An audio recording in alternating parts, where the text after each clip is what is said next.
Hey, Wiley. Aside from the obvious, What? what's one thing that you would change about yourself? He's going to say a wiener joke, isn't he? No. It's just a question. I'm going to say myself.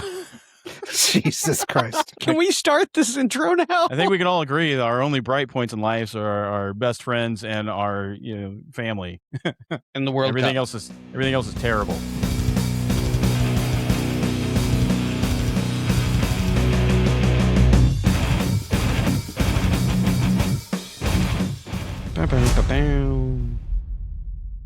Bang. All right, that's good enough. Hi, everybody. That works. Man. Bang. Okay. Man, Mike's just over here like a fucking 6-year-old Bang. just touching things. Bang.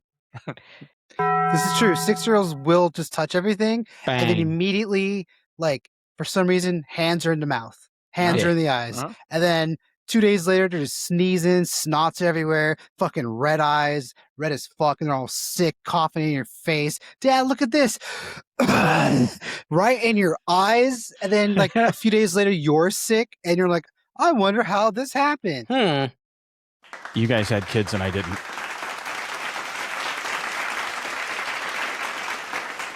Anyway, should we do the intro now? Yeah, you have cute kids, Mike. You have cute Thank kids. you. Thank you. They came from you, so I would expect nothing less. I Came did- from I your did- plums. I did do the caming. From the plums. The caming. Oh, God damn welcome it. to the Play Elitist podcast, where we're all musical elitists, and that's okay. My name is Wiley, and this is my best friend Steve. Plums. God, the plums. The plums. Oh, kids. It is time to charge your iPod Nano, dust off that Sayson vinyl, right chunda, and get comfy. Because, baby, we got a great episode ahead for you. So, go team.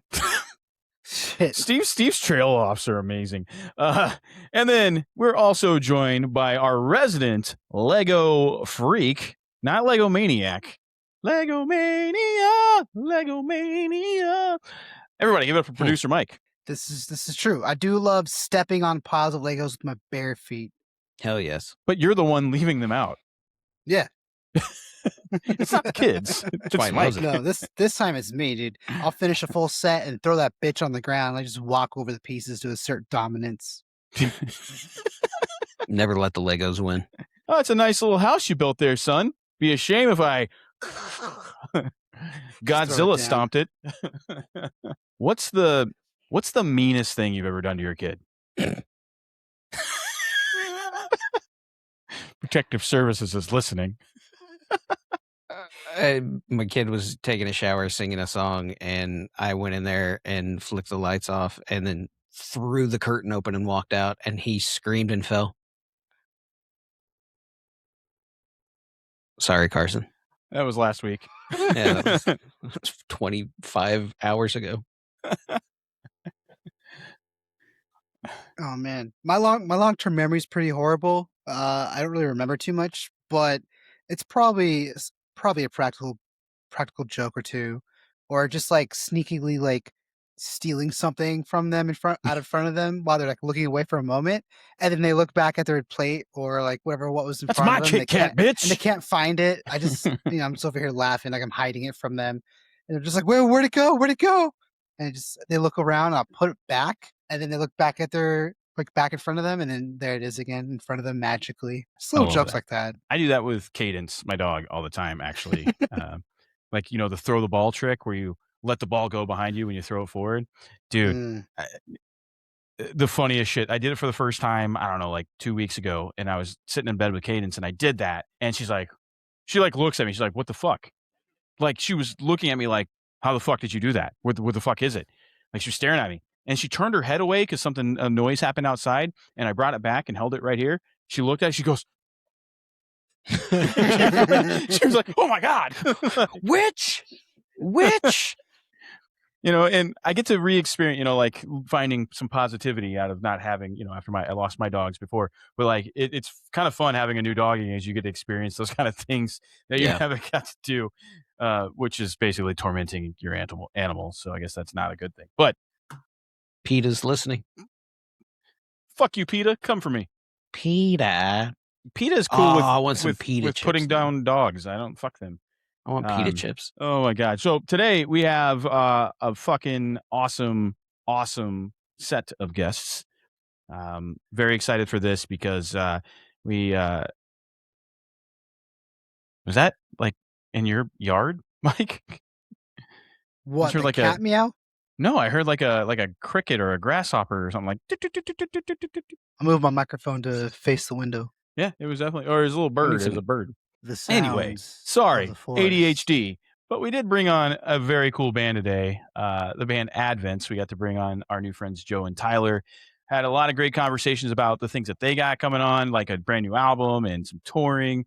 And then we, of course, made a fucking banger of a playlist. I think we're actually on a roll right now with episodes of just beginning to end great playlists. And I'm very excited for everybody to get on board with this one. So just remember, you can click the show notes and you can listen to the playlists that we made today. What do you guys think? Let's get into the episode. Let's give everybody Joe and Tyler from Advents here to play this podcast. Yeah.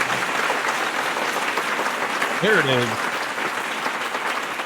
I have a feeling that when AI gets like fully developed, or it finally learns enough, it's coming after you first, Mike. Like I hope it does, because I'm ready to throw these fucking hands, dude.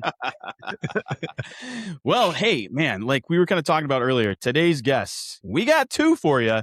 Really excited about this. We're actually these guys are actually some good friends with our buddy Cody from Die Young, so that's pretty exciting. We're excited about that. But these fellas here, well, they hail from New York City. New York City. My best salsa impersonation there. Originally formed during the great COVID pandemic of the 2000s, the 2020s. These guys hit the scene hard with their hard-hitting metalcore style that mixes in melodic vocals, atmospheric sounds, and gives plenty of nods to some of your favorite hard rock bands. They've been dropping singles since like 2021. And in addition to their breakout EP, Persona Melodies, they're about to drop a brand new album, A Bitter Truth You Can't Undo. And with 5 singles off this bad boy already, we're anticipating the hell out of this one. While this episode is being recorded prior to the album, this episode will air 1 week after the album drops. But anyway, I'll shut up. I'll stop rambling. Let's get to know these dudes and let's make a playlist. Everyone, welcome Joe and Tyler from Advents. Thank you for having us. That was beautiful. Did you see that the applause worked after I spoke? Whenever it was needing Mike's, it was like fuck Mike, So thanks for that wonderful introduction. That was beautiful. Did you write that yourself, or is that professional? Somewhere? He's a professional. No, and I don't use AI, so that was me just being a total dork, going through listening to other little podcast clips and stuff that I can, and then I just dig into bios and stuff. Cool, yeah, that was great. Even though I was like, I don't know where this is written down. I don't know if you took that from Spotify or what. I try never to just like verbatim anything. If I see something that's a cool line, I'm like, let me see how I can reword that. I let my brain be the AI. I like it. The original AI. The original. Oh, we're all fucked. Anyway. Anyway, guys, we're so freaking excited to have you on the show. And, before, we hit live here, we kind of mentioned to you, our buddy Bear had been telling us about you guys. And then like a week later, you hit the email and was like, hey, we'd like to come on and make a playlist. So we are humbled. We are grateful that you're here with us today. Yeah, we're stoked to be here, man. So obviously, I went through a lot of stuff with your intro, but aside from that introduction, tell the people about Advents. Give us a quick rundown of who you are and what you're bringing to the table. Yeah, for sure. We, like you said, started kind of like a pandemic baby band, culmination of dudes from other bands that were fell apart, people leaving bands, whatever, and kind of just came together. And some demos were in a folder, the classic band story, and we're like, some of these aren't so shitty, some of them are shitty. The shitty ones got scrapped, the good ones were worked on, and then started putting music out, and a lot of it grew online. Honestly, I mean, by the time this airs, we'll be further in, but we've played 3 shows, I believe, as a band. It was just grinding away online, trying to do our homework and trying to do our best to reach people, just with the internet and everything that affords you nowadays. So just kind of had our heads down the last few years, and here we are. It's been been a cool ride so far. Like you're saying, like getting recommended, friends of yours talking about us, and then coincidentally we hit you up. It's kind of like a little bit of a surreal feeling that people like that we don't know and places we've never been are talking about listening to us and stuff. It's really cool. So yeah, just plugging away. Yeah, our friend that heard you, he's from like deep in Southern Illinois. Like there's nothing happening there. So the internet is where we have to find the discoveries. So Yeah, Cody. We actually worked with Cody a little bit on the record, so I don't know if he told you about that at all. But yeah, I worked with him on some like top lining stuff for a couple of the tracks. Dude's just an incredible like melodic writer. He just listens to stuff and just starts humming it, and I'm like, oh, that's it. That's the one. We got it. Like, let's flesh it out. So yeah, Cody's killer. I think he might have been working with you guys a little bit right around the time he did our podcast, came on and did. Oh, okay. Yeah, it would have been like back in October. Yeah, I think that was well, no, we did ours. You did his later on, but I do remember him referencing working with a bunch of different bands. So, dude, I'm excited that we're all here and excited that we have this little connection through everything. Like our friend on the side, your friend on the side, everybody comes. It's really cool. It's really cool. And I also plug Cody. Go listen to his song "Crave." Hell yes, song's a banger. Yeah, Die Young is like everything that he's been doing since the beginning. I don't know if you know this, but the guy that we're working with now, a good friend of ours, Ty Trahern, he does all of the branding stuff with Cody for Die Young, and he's doing our artwork and stuff now too. And it's like a really cool, just like collection of creatives that like throw ideas around a lot, and we're all like involved in each other's stuff with like giving input randomly. It's like kind of cool that who you meet through doing this. Yeah, and obviously, you're gonna, you guys put out the content. You guys, this didn't work, and you have the person that's actually building it, creating it, kind of working between you guys. That's learning that lesson and helping both of you, go along the way. That's really cool. I also love that you brought up, you've been an internet band. That's a lot of people. A lot of the old folks, them boomers out there, they don't understand that always. So when they hear an internet band, you guys didn't put in any work. I'll tell you this. The internet. I have been playing music for a very long time. I've been doing the damn thing, and I've tried to, go out and tour, play shows, play in front of 10 people, 5 people, 1 person. One time I played in Cincinnati, and there was only a bartender there. It's like, like those things are going to happen when you're out there doing it. But if you can actually focus on the music and write good songs, and then you're sampling them out there, and you're finding out where that digital footprint's hitting and the people that are actually lit, then you can just target those areas and go there and play for the people that are gonna enjoy it. And I guarantee that's where you're gonna go with it. But like that is like the future. And so many people out there are still like, they get on the internet, they're like, not playing shows, you're not a real band. And it's just kind of interesting to see. And but you guys are spreading like wildfire out there, which is awesome, especially with this album coming up. And it's through that digital approach. It's awesome. Totally. Yeah, we're about to not be an internet band for much longer. About 3 more weeks. Hell yeah, dude. Yeah, I saw you guys had some tour dates and stuff, so we'll talk about that a little bit later. But I'll be there. Hell yeah. Where are you based out of? I'm in Long Beach, but I travel everywhere. Okay, gotcha. Mike over here, he's in like North Washington State. Like he's basically a couple hours north of Seattle. I'm in a refrigerator box in Southern Illinois. Refrigerator. Awesome. It's a nice refrigerator box. It looks big. You got shelves in there, all kinds of stuff. Just suited out. It was a side by side. Is under the overpass, or yeah. You'll hear the trucks go by here in a little bit. I love that. Oh, so the light does stay on when the door's closed. All right, there you go. Yeah. There you go. Awesome stuff, guys. Well, hey, we're going to learn a lot more about you guys as we go along, but I have a serious question. Is everybody ready to make a playlist? Hell yeah. Let's do it. Let's do it. Well, what if they said no, Wiley? What would you do? I'd be like, all right, let's talk about. I almost said a band name that we already said we wanted to say. Shut up. No, okay. Let's build this playlist. Let's build a playlist. It's funny. It's comedy. Anyway, let's make a playlist. The topic today, chosen by Joe and Tyler, is songs that made you want to do this. Now, what we mean by that is these are the songs that motivate you to get off your booty and achieve that damn dream. Get out there and do the thing. So very excited to kick this one off. We're going to go Joe, then we're going to go to Steve, then we're going to go to Tyler, then we're going to go to me, and then to Mike. So Joe, if you want to kick us off with this bad boy, tell us your first song and artist. Sure thing. Well, first, For all of these, I went way back. This was like many, many years ago, Joe. So I'm gonna kick it off with a Ramon song. It's gonna be "I Want to Be Sedated." Hell yes. The leather jacket budget for this music video is astronomical, bro. Right. It's crazy.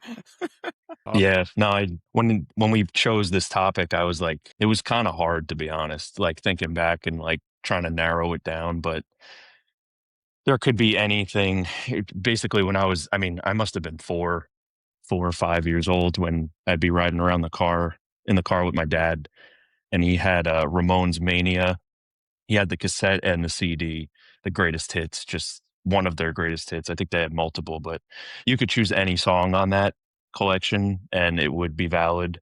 And I changed it maybe 2 or 3 times, but this was the one I think that stuck out to me the most, even that young, when I was first like discovering music and like what a guitar was, what drums were, like hearing all of it together, hearing music that was a little bit more aggressive, not super heavy, but punk rock, like what is this?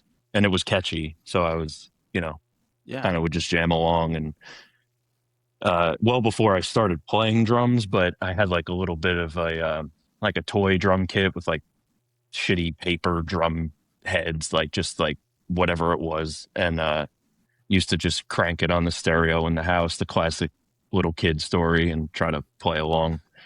So that was an easy, the Ramones was an easy first pick, and to narrow it down, it's got to be that one. It's a great one though too. And what's funny about that is like when you think back, like Ramones punk rock band, right? 1976, 78, something like that was when that song came out. So you got to think back then that was aggressive as hell.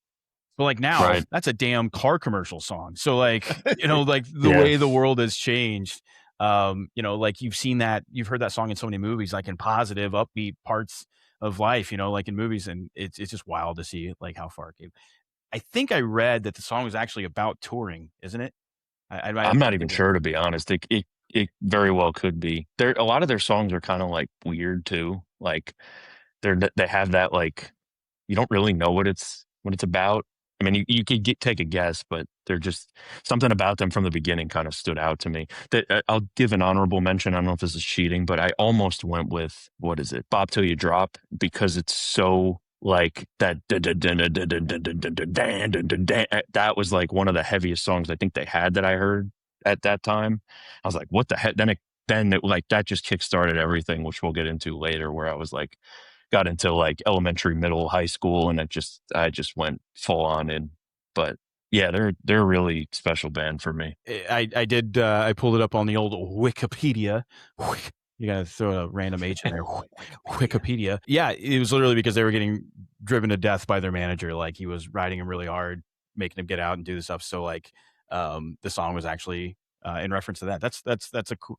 I randomly heard that before, and I stick in the back of my brain. But yeah, in the Wikipedia. Hopefully, we never have to give credit to how often we use Wikipedia for information here. But everybody does. It's all good. And also, before I forget, one last thing about the Ramones. They are so like just rock and roll to me. Like there's pictures of them on the subway in New York without even.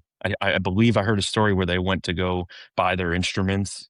And like they formed the band not knowing how to play their instruments, and then they bought the instruments and didn't have cases for them, and they're like riding the subway holding them and like just counting off 1, 2, 3, 4, just playing as fast as you can. Like it's just cool as hell to me. So just had to throw that in there too. Yeah, before mastering their instruments, they started with a vision of raw, fast, and learned it all on the fly.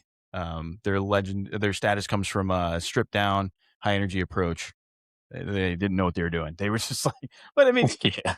I mean, were you the first band you joined? Like, did you really know what you were doing? Like, I Absolutely not. No. Do we still know what we're doing? No. A little No. more than little more than like little 16 more. years ago, but yeah. So they essentially were like, "Hey, let's be a band," and then they just did it already as a band. Yeah. Yeah. Like there was that no my prior understanding. brainstorming. There's Yeah, no resource. and they also just all changed their name to Ramon. Ramon, Like, yeah. like who the fuck? Like that's just so sick to me. Just like, yeah, we're the Ramones. Johnny, Joey, Dee Dee, Would Forget you the guys last, change your but last names to the Advents? So you'd be Joe Absolutely not. Advent, Tyler Advent. absolutely not. Every time you guys play a show, you come out of like a little advent calendar together. Like you all have your own. Yeah. Yeah, no? it'd be All right. beautiful. I'll shut up. Dude, way to kick Yeah. this bad boy off. I mean, Ramones, you've already. I mentioned this one of the last episodes that we did, but like the first song always like immediately lets me know I'm like, oh fuck, or like, all right, I'm good, I'm good. I'm kind of in between right now. I'm either like, oh fuck for myself, but like it could swing through just for my But- choices compared to how you kicked us off. So it's Well, look who's next, though. Yeah. Riley. Yeah, look who's no, next. Steve's on a roll. I'm going to go ahead. Listen, Joe, Tyler, Steve has been known in the past a couple times, one major time, but a couple other times just to be like, I'm going to be the spoiler. You know, and we're Yup. just cruising along a badass playlist, and all of a sudden he's like, Mariah Carey Christmas song. Like, and then we're like, what the fuck? So And don't forget the #1 hit of all time, the Jeopardy theme song. We're going back. We're talking Whoa. about it. we did a It was episode of songs we wish we wrote, and he wished he wrote the Jeopardy theme. Who did I write mean, that? Yeah, what are the residuals on that? That's, Yeah, that's exactly. that was his Making it entire out. point. It was a residual payout. Oh it my wasn't God. like the talent of the songwriting. It was like how much am I getting paid for this? exactly. Money, please. Valid pick though. Yeah. It's like 4 piano notes just repeating. I almost spit this out. Just the way you said that. was- What was the SNL bit? Was it Jason Sudeikis? Was that he the one that was doing it? But he was doing the ESPN themes and stuff, and like coming up with themes for ESPN on the piano. He's like in the room and he's just like playing like a sad, somber song, but then he's like or whatever. Like, yeah. it's awesome. All right, Steve, your first pick. I will preface it by saying I have no musical iteration in my body. I've never been in a band, never learned to play an instrument, anything of the sort. So I kind of tweaked this to my advantage. And it's songs that made me do things. So every song that I picked at one point in my life has made me go, fuck, I've got to go do this. Like this song that I'm about to say, it made me go through a golf cart windshield. This is Roger It happens to Allen all of Wade. us. If you're going to be dumb, you got to be tough. I love this song. Get knocked down, you gotta get back up. I ain't the sharpest knife in the drawer, but I know enough. Yeah, this fits Steve. Yes, it does. Gotta be tough. I lit my Truth. till my pain was chicken fried. Amen. Exactly. That, the height of the jackass age, Oh, yeah. I had a buddy of mine, his name was Trent, and we found a video camera one day and we're like, what are we going to do with this? And the first thing we filmed was, he's like, I will let you know when I'm close to you with a golf cart. Just jump out of the way. In my head, I'm like, he's one of my best friends. He won't let anything happen to me. Literally go through the windshield, land in the seat next to him, just plastic broken everywhere, him trying not to fall out laughing and going, hey, I'm right behind you. And that's that song. That's the song that came on before, because we were listening to music and I was like, all right, this is my hype song. Here we go. And it started playing, and sure enough, the rest is history. I also fell victim to the me and my neighborhood friends found a video camera, and we had a neighborhood buddy. His name was James, and he was kind of the guy that would do anything. You'd be Yeah. like, I bet you won't jump, into that pile of light bulbs, and he'd be like, put the camera on, and we would do it. And like, I probably still have like on a hard drive somewhere, just like footage of like yeah. us doing the shopping carts into the curbs at the grocery store, into the bushes, and yeah, all sorts of shenanigans for sure for 14-year-old me. Oh, yeah. And the cool thing about Roger Allen Wade, he's cousins with Johnny Knoxville. So it makes it kind of like a neat little thing. Because, like, I guess that's one thing he always said he wished Roger would have gotten big. And I don't see how he didn't with songs like If You're Gonna Be Dumb, You Gotta Be Tough, or my personal favorite, Frying Bacon Naked, spelled Nekkid, where he's talking about loving you is like frying bacon naked. So, I mean, how do you not become a multi-platinum artist with songs like that. I always What a pick. depend on you for that Beautiful stuff, pick. Steve. I always depend on you. That does bring up the question, because I saw everybody's eyes light up with the Jackass reference. Who here has experienced an injury due to trying to imitate Jackass at some point in their life? Joe? Really? I don't think I have. No. Damn. I was always the kid that was like, we shouldn't do that. We're gonna get in trouble. Like, Throw I your hate to ass in say it. anyway. I've been Oh, I've man. been involved. I witnessed friends do stuff like, speaking of getting hit with vehicles, my friend once had a quad, off to a great start, and he had this huge yard, and he had a quad, and he thought it would be a brilliant idea to like rip around the side of his house doing like whatever a quad does, as fast as it goes.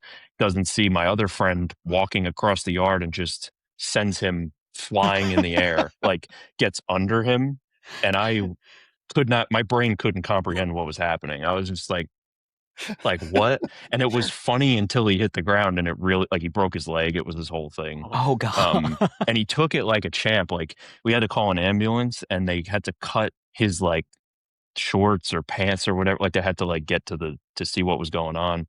And he's just laying there, and I have this, it's like ingrained in my head. His leg is like not right. And he's like, oh, these are my favorite shorts, like calm as hell, like just in shock, I guess, like adrenaline shot, whatever it is. And then he was like on crutches, and then it was fine. But I've seen stuff like that, like, but I was never like, I mean, I guess we did some other stupid actually, no, I'm going to add to that. We did do stupid shit. We used to use the same quad, and we used to tie a sled to the back of it and then ride on ice and slam on the brakes, and just saw what happened to us right next to like walls, like stone walls in his driveway. Like, really dumb. Hell That's yes. probably my Jackass whatever. I love Hell it. yes. I love it. Those are classics.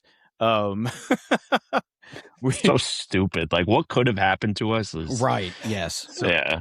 I had a best friend back in high school. His parents they had basically a lake in their backyard. And they had a boathouse on that lake, and they had boats, like smaller boats, but then they had jet skis, and there was plenty of jet skis for 2 or 3 friends to get there and have fun. Well, this was also in like 2001, 99 through 2001. I'm old. Hi. So we had just watched Mission Impossible 2, I think, the one where they jump off the motorcycles and they're shooting each other in there. And we're like, dude, what if we like did that on jet skis with paintball guns? And so basically what happened is there was like, I don't know, 6 ambulances that had to come out and like jump in and we were wearing life vests, but it was a whole thing.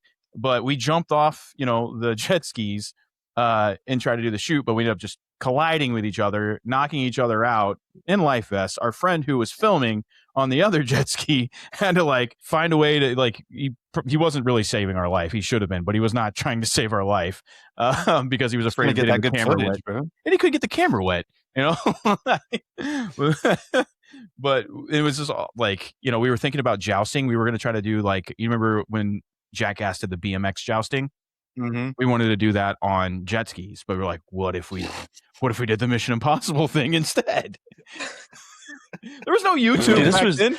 I was gonna say, this was pre-internet. This is what kids did, right? Maybe we were better off doing that rather than whatever kids are doing now. Yeah. Honestly, it's probably safer in some ways, depending on how you look at it, than what I've kids been are seeing doing now. videos recently. Kids are going a little crazy right now and doing stupid things again.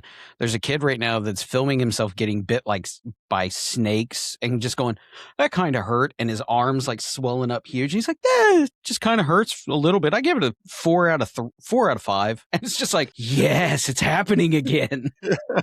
Yeah, do you remember there was like a I think I was in high school. There was like a choking challenge going around, just seeing who would pass out first and stuff. Like, you would just hear Pass about out random game? God damn. Yeah. Yep, classic. whatever they would call it. Yeah. And then there was like cinnamon challenge and all that other stuff after. But I remember Yeah. in high school there was some that would catch on. It would have to be Steve that would play the song that gets on a Jackass kick. So I love it. I love it. Hell yes. Awesome ad, Steve. I'm proud of you.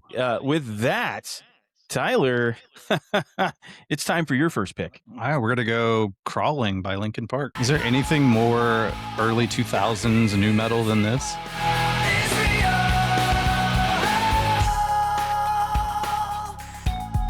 Man, I love God, I this. love Chester. I love this song. Oh yeah. This video held up. I'm gonna start Love doing it. my hair like that. Do what I'm it. saying. I was Steve. going to say, even I think it's some of coming the back. style held up too. Yeah, it's Yeah. like it came full circle. The pants are Yeah. definitely back. For sure. Yeah, the pants are definitely back. Yeah, I had to break out or get a bunch of new baggy clothes for tour because I'm like, I can't be rocking these skinnies up here. I'm like, what am I doing? Yep, got to visit the Hot Topic, get you some trip, or is it Spencer's? I think Spencer's. You get those there. Get your trip The one- pants. Get your Yeah, extra the ones chains. with the chains. Yep. Mhm. Oh, the pants with the pre-built chains, the ones that are already There's installed. like 37 straps on all sides. Yeah. Yeah, it's gonna be a Fantastic nightmare, like washing and drying. Just listening to it. Yeah, Just a garden hose out there with a garden hose, just spraying it Yeah. off, Oh, my pants rusted again. What? spraying some Dawn on them. But that is dude. That whole era, like of Linkin Park, like those first two albums. Let's just be honest. That was just. I don't know if Oh, anything could be yeah. that groundbreaking twice in a row. No.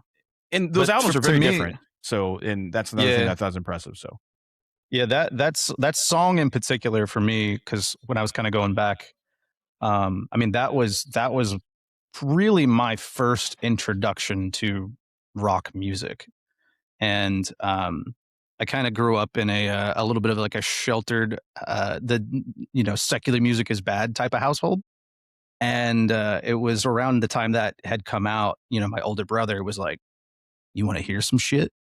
And I was like, "Yeah," and he pulled up that music video and showed it to me. And I remember having a moment where I went, I didn't know music could sound like this. I'd never heard anything like this before in my life. And it was like a pivotal moment for me. And then, eventually found the album. And, my best friend who lived down the street, I'd always stay at his place a lot, just sleepovers and playing Halo all night. But he had that CD and we would, he had a little boom box on the floor. You'd plug headphones into it, and it only worked on one ear, so you could only hear out of one side. And I would sit there all night and just listen to that album on repeat. It was like such like a moment for me in time. So that definitely had to be number one for me. such a good song. Just like you had the whole like the One Step Closer, right, was first, Mm-hmm. and then was it Crawling right after that, or did they have one in between? I'm drawing a blank. Anyway, I just remember that you had like three right off the bat. And singles didn't ride for as long back then. They would bring out singles a lot faster. Like it'd almost be like a monthly thing. And then you get two singles and then the album, or like a single and then a second single will drop when the album dropped, type of thing. And then you get maybe one more single, unless you're like Audio Slave, who got like 18 singles per album. But Yeah. Well, I think they did it a little differently back then too with radio. Like they would have like the new single, but it would be like 6 months after the album's already out. But that would be the single that they're like playing on the radio and stuff because it was the new, like, so it was like way different than we do it now. yeah, and they would, they'd do a couple, like one single before and then one like when it dropped, and then they would drop like one or two more after it would come out. And it was just always funny because we get like I worked at, Steve and I actually worked at a Clear Channel radio station for like 10 years. Oh, and okay. we would steal the promotional copies, the ones that say, don't Yeah. steal. We would steal those. And I just remember it'd be like, this album's been out for a year. Why am I getting a single of this? And they would Yeah, come with like yeah. a live version with the single just for the hell of it or whatever. But Yeah, I actually got on it was like a Reddit thread earlier today I came across, and it was talking about how in the Linkin Park single In the End came out, like it became a single on 9/11. And so there was like a whole like weird, and then that's how I got down the rabbit hole. It was like, wait, didn't that album come out like a year or before that? Like, but that's when it became a single, was on 9/11. yeah, it was right around Columbine too. We actually referenced this a few episodes ago or something, but like so many moms flipped out because like the kid from Columbine was like Linkin Park's his favorite band, and In the End was his favorite song, and that they then just put those two things into the reason why Columbine shooting happened, or the kids that were responsible for Columbine. And I just remember like you had 9/11 and Columbine, all these things happening, and then like radio actually pulling songs or limiting songs. I can't remember the exact terminology they used to use, but they would limit song play that had dark references during hard times. So like Jimmy Eat World had to change their Bleed American album title. And then they had to even call Bleed American Salt, Sweat, Sugar on the Asphalt instead of, Huh. Bleed American. And then what's the Sugar Ray song? All Around Fly. the World, Statues Crumble. Yeah, they like that Yeah. got limited. Like there were so many songs that just got limited because of that. And Linkin Park got Interesting. hit like I think twice. Just because it was an aggressive style. Yeah, that's like I didn't know that. It's wild too because like MTV obviously didn't censor too much. I mean, they had if a title changed it, whatever they would, like Jimmy World example where they had to change the title of the song or whatever. But like radio is like what really got hit the most on a lot of these things. And like I remember 9/11 hit radio harder than just about anything. Like also what hit radio harder than anything was the Janet Jackson nipple occurrence at the Super Bowl. Like they didn't go after television, they went after radio. It's like, what is happening? What were they pulling from radio? Like, So they Any changed safe song- harbor hours because used to after 11 p.m. you could say anything. You could fuck, shit, balls, whatever. You could just say it all. Earmuffs, Steve. fuck Sorry. shit balls. But then safe harbor hours got limited, and then you had to be more careful. And then like every radio station, at least any corporate radio station, they had to get a dump button. You had to have a 30 or 45 second delay. There was so many things that they impacted on radio, and it's like, but it happened on TV.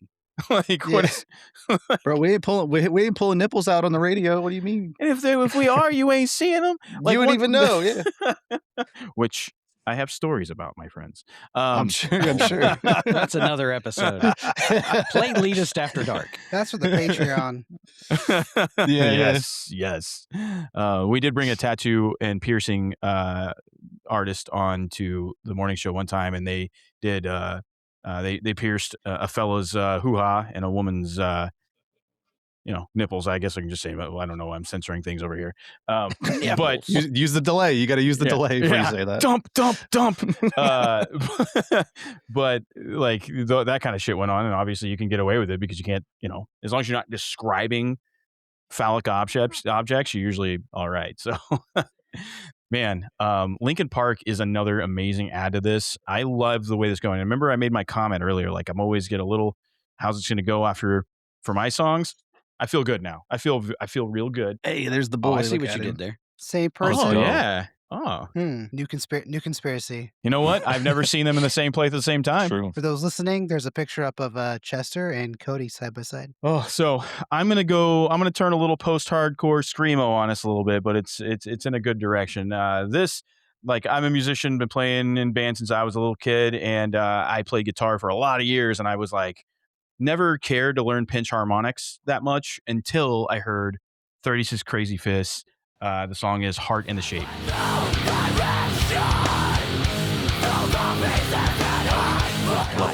Damn. Do you think at any point in the studio they were like, "That's enough pinch harmonics"? No. Or do you think that there was more, and that was what they left? Knowing Steve Holt, yes, that's exactly what happened. Which is also why I think after that album, he started being the producer and engineer for all their albums, and the Squealies just went off from there. So Can't stop. He's But- like, "I'm not working with a producer again, telling me to take him out. I'm gonna do it myself."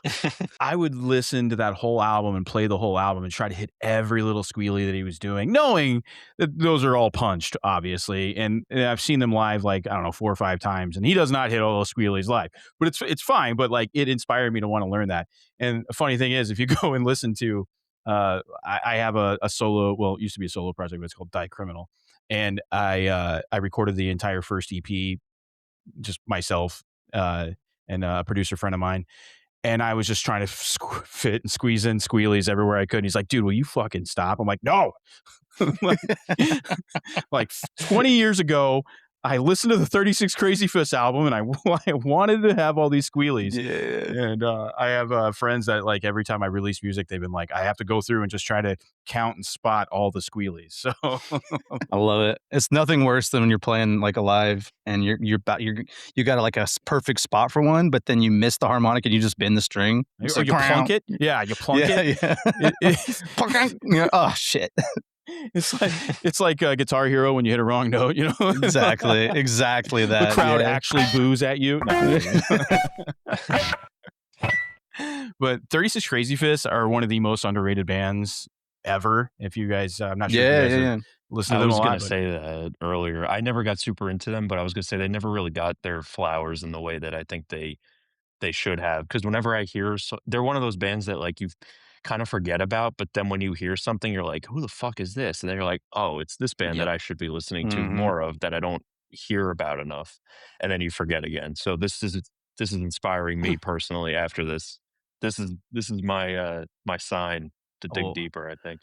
I love it. And, you know, Snowcap Romance is beginning to, well, their first 4 albums are beginning to end albums. Like, just there might be 2 songs out of those first 4 albums, and I think those 2 songs might just be the instrumental songs that they have that you could skip through. Everything else is like, I've got to listen to this. And it was coming out all around the same time that Killswitch Engage was blowing up with Howard, right? So Mhm. they even did some tours together, and I just think their sounds are very compatible as to where, you know, Killswitch is just metalcore, but 36 Crazy Fists, they kind of fall into like a screamo, metalcore screamo kind of world. So 36 Crazy Fists, totally worth your time. But that is literally what got me motivated to learn how to squealy, and here we are all these years later, and I'm just sneaking them in everywhere. Hell yeah. Hell yeah. Good stuff. Mike, time for your first choice. All right. gonna be Growing dancey. up, It's gonna be dancey. do you think it's gonna be dancey? It's not I gonna be mean, dancey. you could dance to this, I guess. All right. My pick is Alexis on Fire. This could be anywhere in the world. F&A Cotton.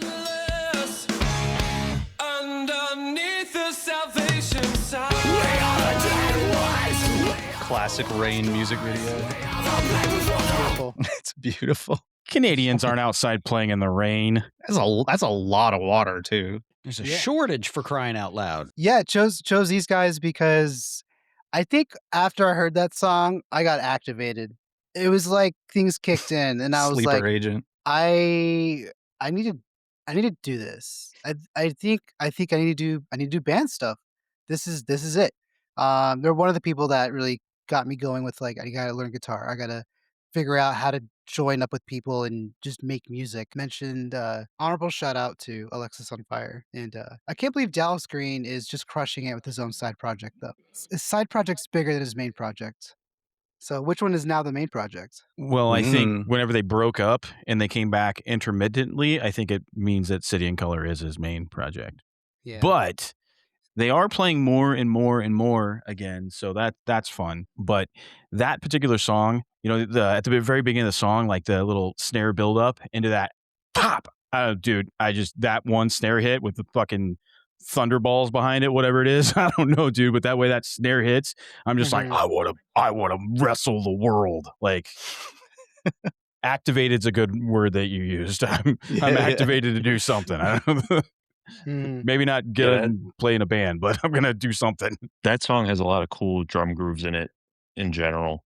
Like the main groove, how everything cuts out, and just doing stuff that you wouldn't necessarily expect, but it serves the song like perfectly. Like you Mhm. couldn't change. Obviously, it's easy to say this because it is the song, but like nothing should be changed about the way that any of that is executed, in my opinion. I remember like middle school, I think I was on my MP3 player at the time. That was like that was the song from that band. I'm pretty sure. So it was just, I would just always, that's probably what I could afford at the time. The 99 cents for that one. I just spammed the hell out of it. So good though. Crisis was so good, man. That whole album. Mhm. Yeah, I should go back to them too, because I probably missed out on that era of that style, like just discover what I should have discovered back then more What extensively. about what year? What year are we looking at with that? That's like 06.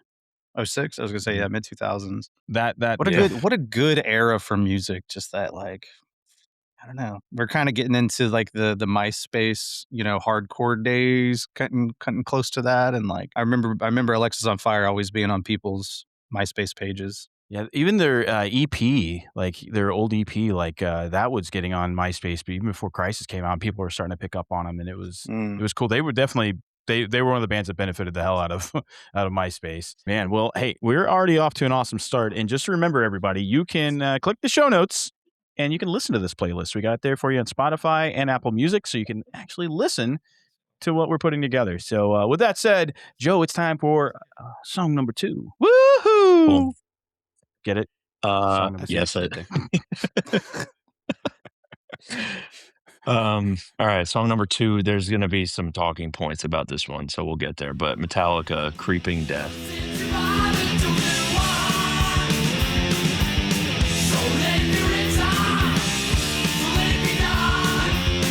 So good. What a trip! What a trip! So good. All right, yeah. So the Metallica conversation. You're not having this podcast without a Metallica conversation if I'm involved. We've not had enough. This makes me very happy. This is true. Yeah. All right, yeah. So I'll try to keep it brief. But this was again. Having me choose a Metallica album. I can't. So let alone a song. But there had to be one. And Creeping Death, I think, it wasn't the first time that I had listened to them or anything, but I remembered getting together with friends who played when we were teenagers and gravitating towards that song. Like we always wanted to play that song because the riffs were great, it was heavy. You get to the Die section, and the first time I heard that riff, I was like, what the fuck is this? Like changed my life because it's heavy but catchy. He's screaming Die over and over again. You hear the live version, Jason Newsted's like terrifying screaming Die. I was like, what the hell? Then all the DVDs you would watch, it was crazy. But yeah, Metallica is just that band for me. Like I'm a Metallica apologist. I'm a Saint Anger apologist. I'm a Lars apologist. We could go as deep down that rabbit hole as you want to, or we could avoid it. I don't know, Joe. It just sounds stock in my ears. It just sounds stock. It's stock in my ears, Joe. Like, fuck. Sorry, quoting some kind of monster DVD for those who don't know. Oh my God. I He figured as left the much. band. He fucking left the band. I understand every criticism that's thrown their way. You don't have to explain it to me. Lars stopped practicing in 2005 or whatever. I get all of it. Don't compare him to the drummer of Meshuggah. Don't compare him to the drummer for Animals as Leaders. It's not in the same conversation. And it's just he's his own thing. He's Metallica's drummer. He changed the way drums were played at that time for heavy metal, heavy music. I mean, throw a snare and a crash together the way he did it and be identified as that drummer without even hesitating. That is iconic. No like, one was in and doing the of cymbal itself. grabs the way he did either. Like the Right. kick cymbal, yeah. Yeah, the quick stuff. Like, Ah, I mean, his timing now, I mean, whatever. Like, I don't even care. Like, it's throw on, if you want to watch the live videos from, the 80s, I mean, you could dig up him playing Fight Fire with Fire in 1986 and watch him do it. Probably coked out of his mind, but he was doing it. He can play. He stopped practicing, whatever the case may be. I love the dude. I love the band. First 5 albums, untouchable. Mhm. And then even Load, Reload, like all their stuff. But Creeping Death, to get back to the point, is just like we would jam that over and over and over again. Listen to Ride the Lightning all the way through. And they were the first band that I really heard where I was like, wait, this is like, what is this? And then that just opened up a whole new door of discovering heavy music. And I don't listen to them as much these days just because I like, listened to them so much growing up. But anytime you throw it on, I'm going to get excited. And that's, like I said, it's not even just those albums. Like everybody talks about Master, Ride the Lightning, Kill 'Em All, whatever. But I mean, some of the deeper stuff, like listen to like Outlaw Torn or Fixer or any of those songs. And like, if you don't listen to them as Metallica songs, I mean, they're phenomenal songs, but everybody compares them to Master of Puppets. Like, of course, you're going to say Master of Puppets is better because it's Master of Puppets. You know what I mean? But yeah, I could talk about that band for hours and hours. They're just the one. I love Metallica, and Lars is just Lars. At this point in time, you just shut the fuck up and just let him do his thing. Yeah. Same for Papa Het, man. Like you just let the guys just run off and be their egos. They have accomplished more than any metal band ever will. And it's not to set you guys back. You guys are gonna do great. You're gonna do great, guys. Now, you remember the last time a band tried to say that they were the next Metallica? I don't know if you guys remember that or not, but Ooh, I do Trivium? remember somebody. Trivium. Was it Trivium? yeah, it kind of killed their career. Not that they've had a bad career, but they definitely didn't get as big as they were supposed to because of that little remark. Dude, it's funny you say that because it'll never happen because they can't. I think it was the time in their career, the time of where technology was at. I mean, the Black Album's still selling thousands of copies probably, but at like just at that time, what they did, and then they pivoted, and then they pivoted again.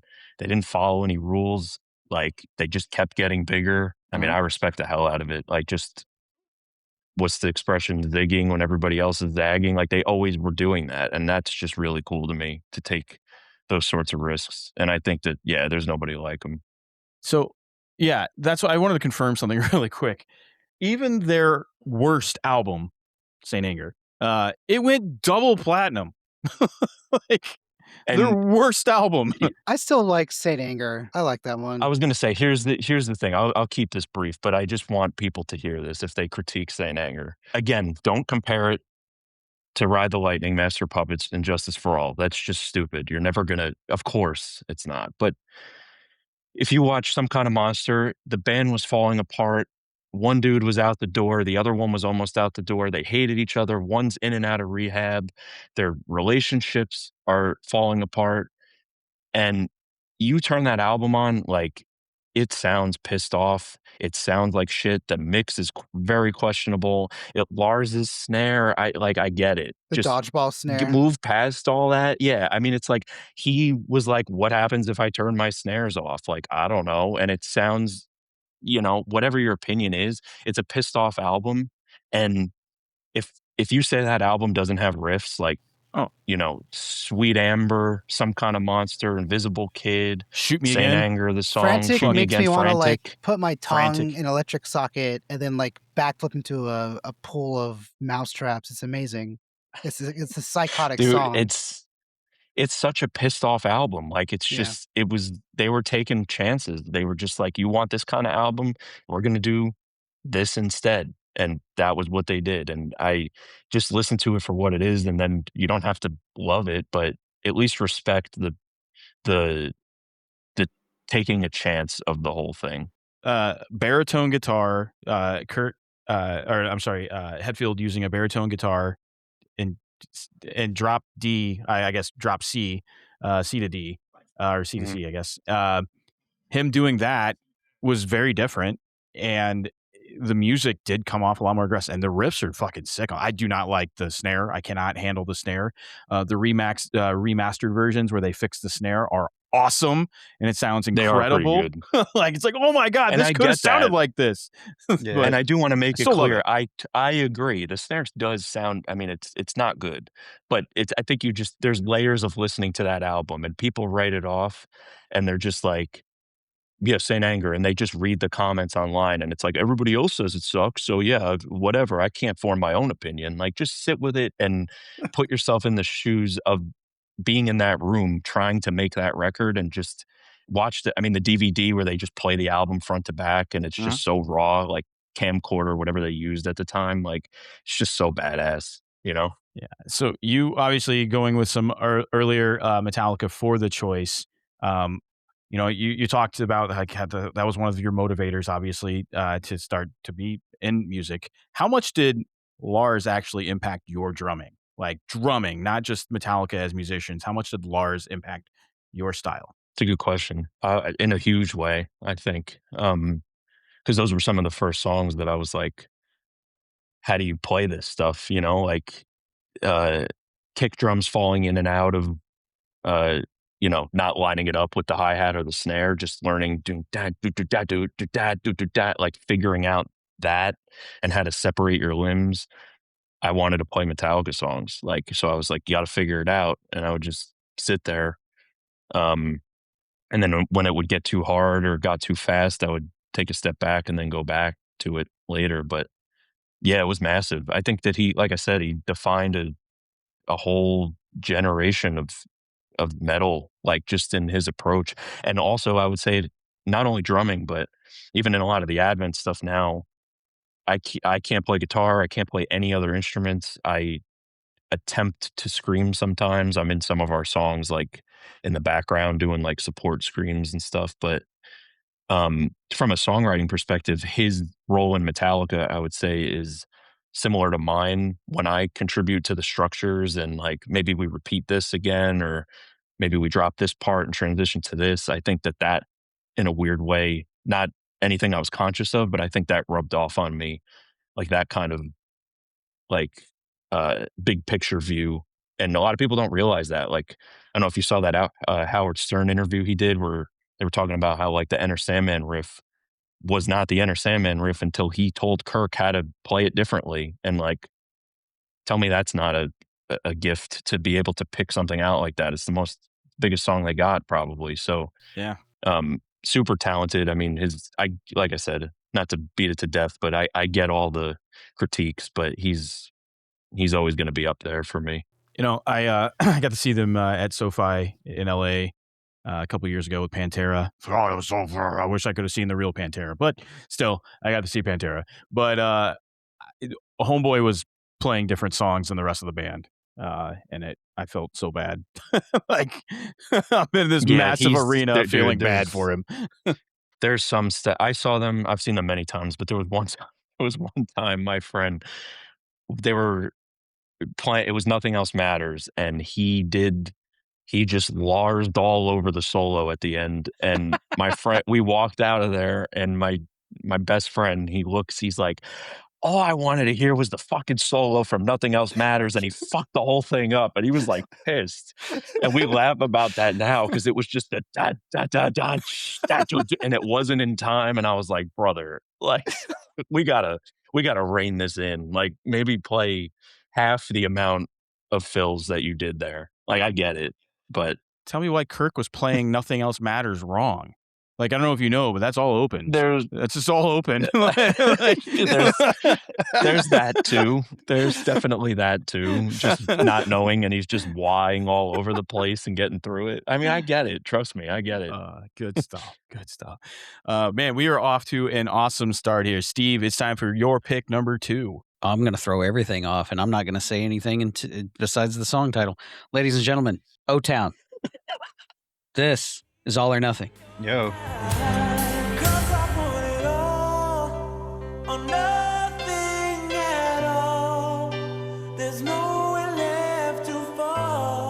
With a simple telephone call, you leave me there with nothing at all. And the reason I picked that song is because the first time I ever heard it, I'm like, fuck, I want to start a boy band. Line does hit. You had Backstreet Boys, you had NSYNC, you had all those guys. O-Town was the one that was like, and they formed from a damn game show on MTV. Really? They came from Making the Band. Oh, that's right. I forgot about that. That was their second single. The first single was Liquid Dreams, which is a stupid song. But then they dropped All or Nothing, and it's just like, that's the dumb one. Brother. Whoa. Okay. A little speechless over here right now, Steve. Gonna be honest. You're welcome, Punkin. Now, like I said, like I've never been a part of a band, never played an instrument in my life. So these are songs that made me go, I want to do that. I could do that. Yeah. And that was like, I mean, the mannerisms, the points, the hand in. There you go. Mm-hmm. That's all you got to do to be in a boy band. Just hand motions, really. Yeah. And Lip spiky sync. hair. Yeah. You know, we can talk a lot of shit on boy bands, but like, how many of those dudes have been canceled? Like, all the emo and metal dudes have gotten canceled. Like, Yeah, that's true. They never had a boy band Warped Tour, I don't think. So that probably makes. But they didn't have to. They had a Warped Tour every show. Every night was like double the amount of people that's at Warped Tour. But that's a funny. That is true. I was huge into NSYNC as a kid. I'll admit it. Had that album, whatever the one is with them with the puppets or whatever. Yeah, no strings attached. Yeah, it was a banger. Hell yeah. Do you want to talk about new boy bands? One of my favorites right now. I mean, I feel like they're like half boy band, but 5 Seconds of Summer. Like, yeah. they're so I good. just saw them the other night. How was it? Saw Did them, you like it? So my girlfriend's a huge 5 Seconds of Summer fan, and the band Camino opened. They were tight. Ooh, that's awesome. Very good. I knew a couple songs, and they were good. Yeah. 5 Seconds of Summer, I will say, they have their new branding and their new whole thing on lock. Like, talk about high production, knowing, like, it's kind of ironic, and they're leaning into a bit, but it's perfectly on that razor thin line of like, if you go too far one way or the other way, it's just going to be stupid. Yeah. And they were on it, and they got catchy songs. I had a good time. Hey, I even like to have a couple beers and watch some One Direction music videos. You know, I mean, I can get in that. I can get in that lane. Yeah, I can get in that lane. Grab a couple MGDs and just throw down to some. Yeah, big Harry Styles guy. Love Harry Styles. Love Harry Styles. I think that man is fantastic. I agree. Hey, Mike. So Does this O-Town make it to the same list as Mariah, or do we let this one? No, I don't think so. No, Mariah's shit was left field, but I get where Steve was coming from. Yep. Fair. But this, Okay. nah. This has a it's story fine. at least. At least, yeah. It doesn't. Steve? I don't know how it'll go. Like Metallica and then this in the playlist. That's what when I love someone's about it. Listening to this one, but it's gonna be fine. I'm in.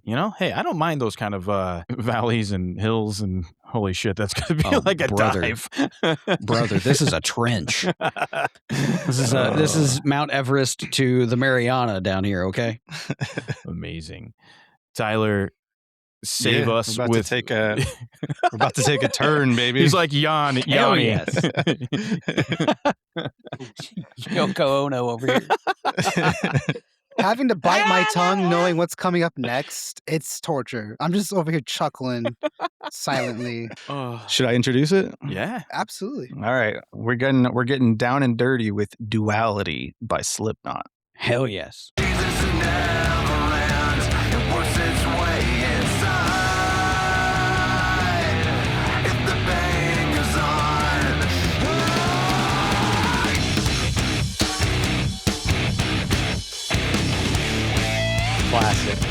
Classic.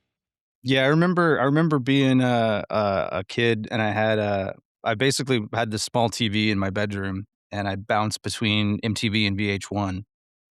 And I remember watching MTV, and they premiered that music video, and I had never really listened to metal.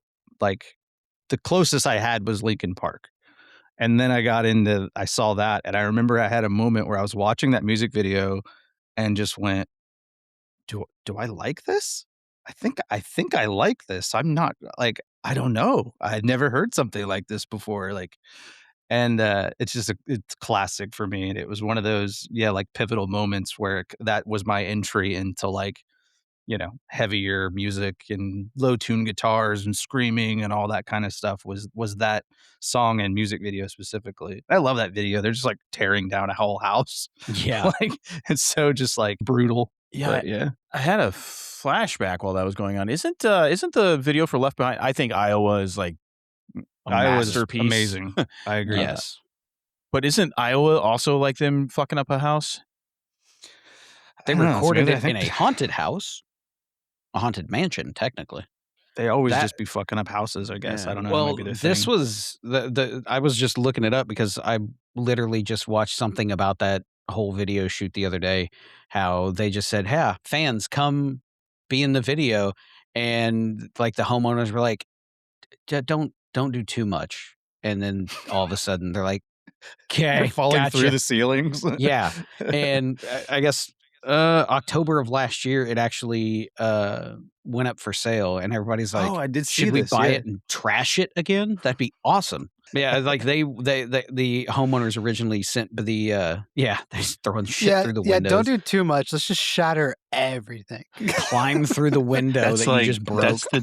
that's the definition of doing too much, which is Oh, yeah. really funny. I mean, where was the bar set technically? Yeah, It's right. true. What What too was much? too much? Make sure the house is still standing. These kids are crawling through the glass. Yeah, it's just like It's Fine, like a just zombie like movie. average Iowa activities here. Yes, like yes. it's like what else? When your This is fans a call Average themselves Iowa maggots. activities. you know? Yeah, yeah, this is a Wednesday in Iowa. yeah. Like There goes it's the coming roof. through the ceiling. that bro. ceiling's gone. Like Dude's dickies are just riding up his ass. Like, Dude, yeah. man. It looks so sweaty. I bet that place smelled horrible. Oh yeah. I think I was reading an interview for what's the one that's married to Kelly Osbourne? was Sid? engaged. Sid, yeah. Sid engaged. I think he's got a bunch of spinal issues from all the jumping and flipping and shit he does, right? Like, Yeah. I think they all do, to be honest, from their and the headbanging. like I know the guitar player Mick, like he's had multiple back surgeries, and Yeah. like even when you watch him now, he's like kind of headbanging, but he he just ain't does doing one of these numbers now. Yeah, he's just kind of doing the bounce. Like He does the Keaton Batman. Yeah. that neck don't turn no more, bro. I don't know if it ever did. He's also like 18 foot tall. So Valid. Yeah, Yeah. it's true. He's That- just made that way. that dude's mask and just demeanor was honestly terrifying. The most terrifying, in my opinion, out of Oh, everybody. Just sure. the metal, sharp looking mask, and just that's a scary looking dude, man. Yeah, he's like the butcher kind of vibe, you know, just like you don't know what he's gonna do. Man, and Joey Jordison, man, just like what a fucking. I know we were just had a whole conversation about Lars, but Joey Jordison, what an incredible drummer. Fully Dude. agree. Yeah. Yeah. Absolutely. Crazy.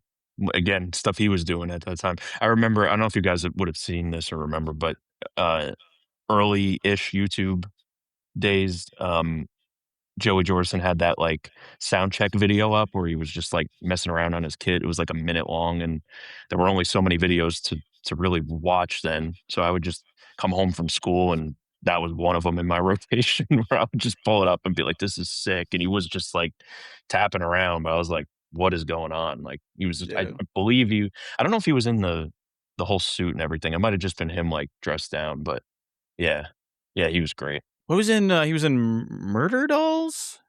Yeah, Mhm. Murder Dolls Yeah. and Scar the Martyr. Yeah, I yeah. saw Scar the Yeah. Martyr. They were Oh, did you? it was a band with Joey Jordison. So that Yeah. was they were That's something. about what? Yeah. That's about That's what I the got only out of it, reason I too. wanted to go is so I could see him. I was like, "Yep, Yeah. there we go." It's like, did you go see Joey Jordison? He's got a band. It's Joey Jordison and the Scar the Martyrs. Yeah. There's other Well, people funny on enough, I think- stage. Murder Dolls, he played guitar, didn't he? Like he didn't even drum in Murder I think Dolls, I'm so. pretty sure. I think he might have bounced around, but yeah, I think he was primarily on other instrument. I'd have to go back and dig into that. Yeah.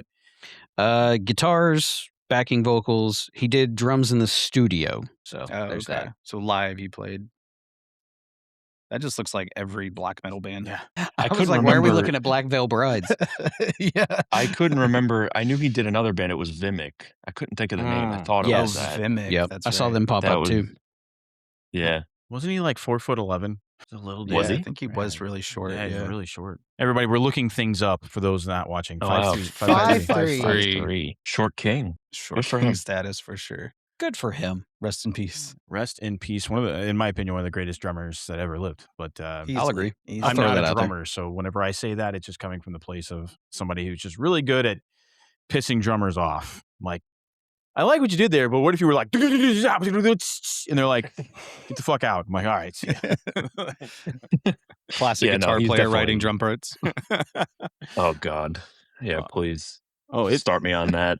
Do you think you could just do like 280 BPM for 5 minutes? yeah. You'll figure it out. Yeah, You got this. Can It's you fine. just do You got double kick the whole time while yeah. I pissed off my producer because I programmed drums for my EP before I gave it to him to actually, make right. And he's just like, none of this shit you did is humanly possible. And I'm like, oh, okay. A lot of it does sound sick, I will say. When you get the demos, you're like, this would be cool if I didn't have to play it every night. Maybe we could dial it back a little bit. But it's just like Foo Fighters' My Hero. Like, no one ever plays it with the toms. Like, they're usually just doing the straight kick. Mm. Like they don't True. throw the tom pieces in there anymore. I don't even think Taylor did that most of the time. Every now and then he would, but he wouldn't even do that. So, because Dave's just like, I'm the greatest drummer fucking ever. Do this. You know what's funny with a lot of those big iconic songs? There was like a brief time I was teaching drum lessons, mostly to kids, but I had adults too. Kind of a range of experience, but a lot of beginners, and having to go back and dissect. Like there's the way that everybody plays things, and then there's the kind of the right way. And like I wasn't learning Smells Like Teen Spirit note for note when I learned that song, but now I'm responsible for this kid's like learning of the song. I'm going to look at what it actually is. And I was like, I never knew that happened there in that way. Like, it's kind of weird when you like dig in and you're not just like in your basement, like going for it, It's the same thing Kinda for cool. guitar too, by the way, because you'll be Yeah, like, I was gonna say that. you're like, I'm just playing this power chord, and they're like, actually, it's this diminished fifth to the third power, you fucking moron. You're like, Yeah. oh, well, I didn't hear that in the fucking recording. So, Yeah. so we are cruising right along. I'm just going. I was going to do like we had some Ramones, some Metallica, some O-Town, some Slipknot. So- O-Town. I mean, you just say OTEP and people will hear and be like, oh, cool, OTEP's going to play. And then it's all or nothing. Pigs. Emotep. Emotep. Yeah. So I will go. So this next one, I'll just get to it. It's Papa Roach, Broken Home. More housebreaking. Breaking homes.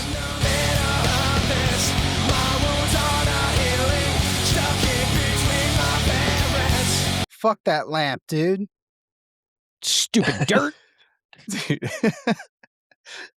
I did love this video, though. I've never seen this before. It's so good. When David grabs the drums and just fucking slings them across the room and smashes them Yes. down, it's like, God. I was a guitar player and a bass player in bands all the way up until right around, I guess, 2002, 2003. But this song is what challenged me to want to learn how to scream. I could kind of sing, still can kind of sing, even though I'm a singer. But screaming wasn't something that I thought I could do or could ever accomplish. But I would just sit in my car, my 1982 Chevy S10, shit yellow. That's the color we're going with here. It's been discussed. Yeah. And I would just try my ass off. And that's before I learned how to fry scream. Obviously, I didn't do shit the right way without killing myself. But if it wasn't for that album, I'm not sure that album and specifically that part of that song, I don't think I would have ever tried to really do it. And as soon as I finally got it, I ran to my drummer. I was like, dude, check this out. Look what I can do. And he's just like, yeah, you're just doing that from now on. No. Those are all entirely too nice. No, that is way too You nice. gotta type in diarrhea yellow. Diarrhea yellow. Yeah. Yeah, 1982. I love the so specificness. It's not a word, but of shit yellow and not piss yellow. Like, Dude. shit. Yeah. Like, it's beautiful. It's kind of like, when you went out and you drank like 40 beers and then the next day you're like, it's that. Are we talking that. like Yeah, this yeah. weird off-green colored one? No, dude. Worse? It's worse. Jeez, you're gonna have to just send me a photo whenever you reference it so I can pull that thing up. Because good God, It's like that, but more poop. It was the first ever Chevy S10. So that one right there, go click that one right there with your mouse is on. Nope, down. You were just there. Nope. Quit clicking ones that look cool.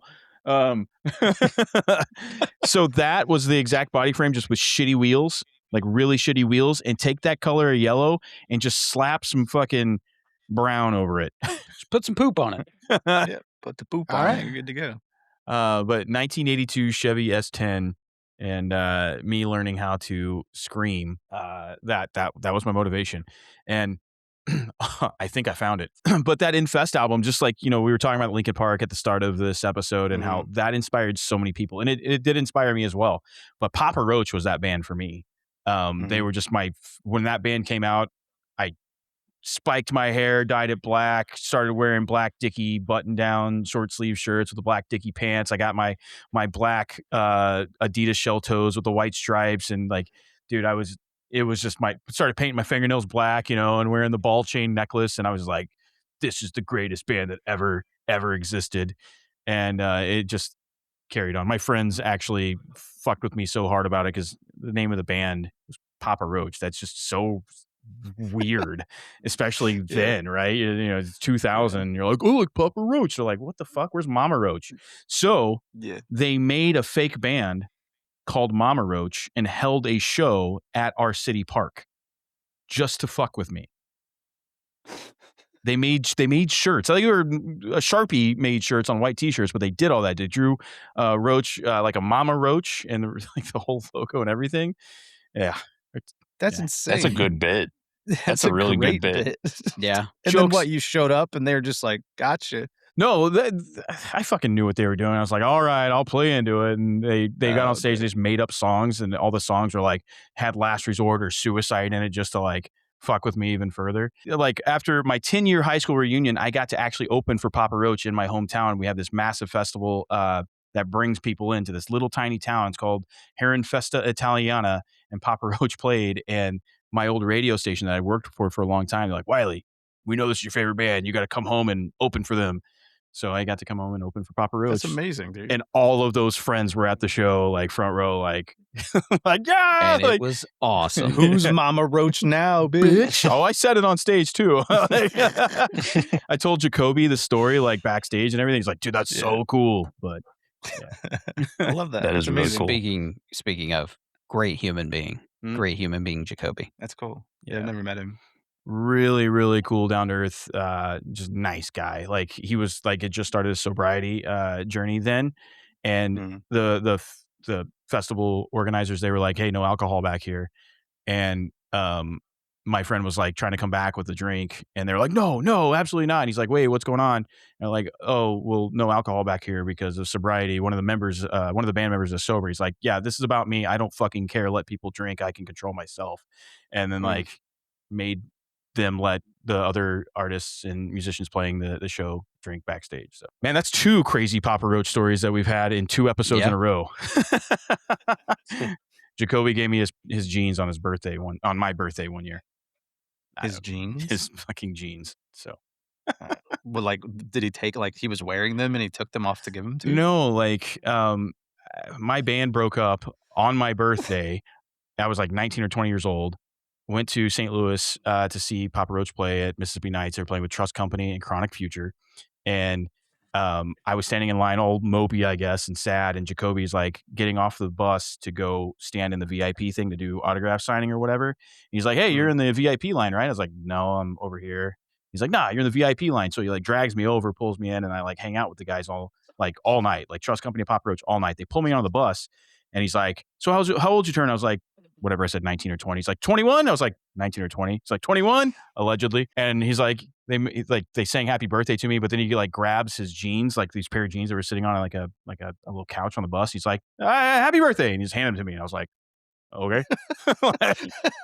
Do you still have them? No, I totally left them, I think. Like, it's so long ago, but I think I left them on the bus. Like, what am I going to do with these? Like, Yeah. I was like 106 pounds. Like, what was I going to do with Jacoby's pants? Would not be a musician. I don't think there's any chance I'd be a musician, let alone a singer, if it was not for Papa Roach and Jacoby. yeah.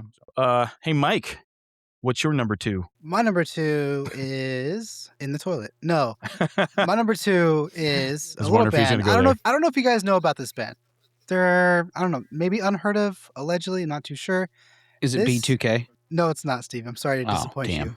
This band is the Beatles with Helter Skelter. When I get to the bottom, I go back to the top of the slide. Where I stop and I turn and I go for a ride. Till I get to the bottom and I see you.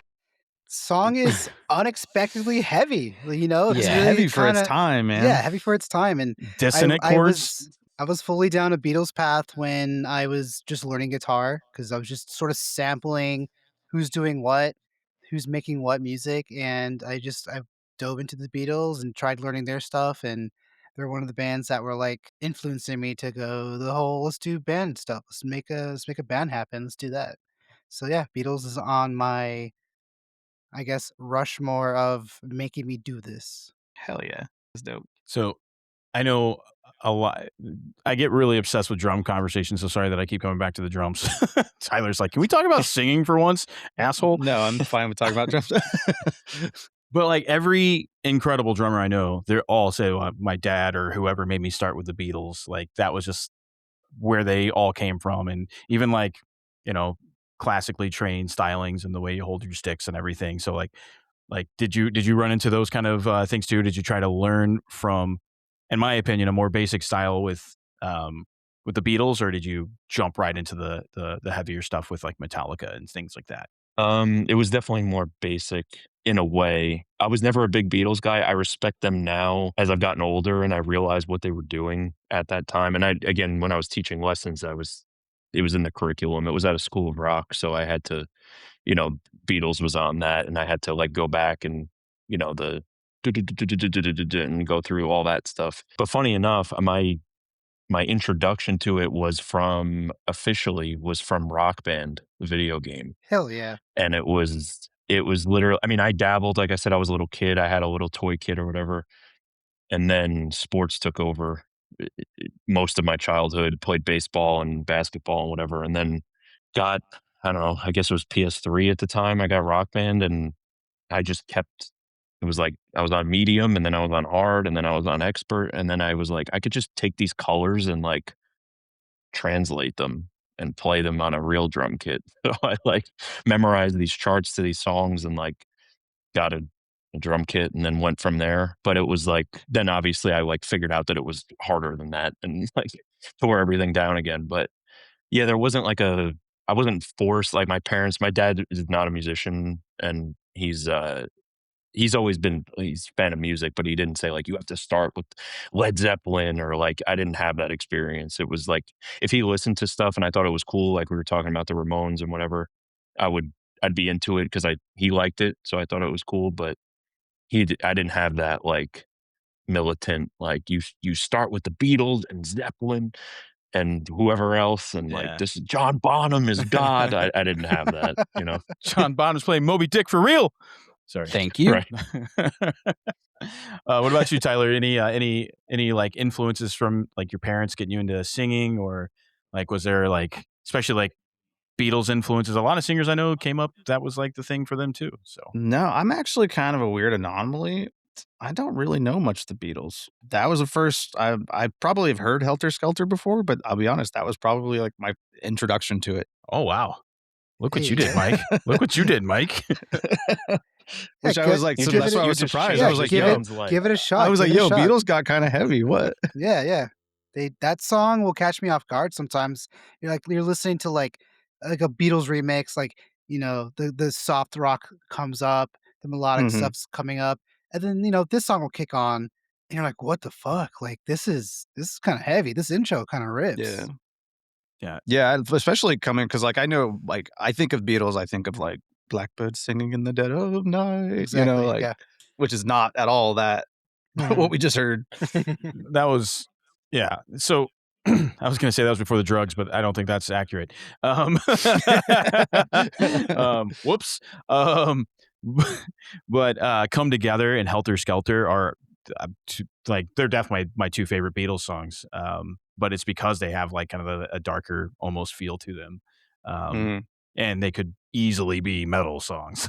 Like if somebody really wanted to put the time into it. I'm sure Ask- somebody somewhere has done a heavy version of that song by Ask now. At Thrice. least.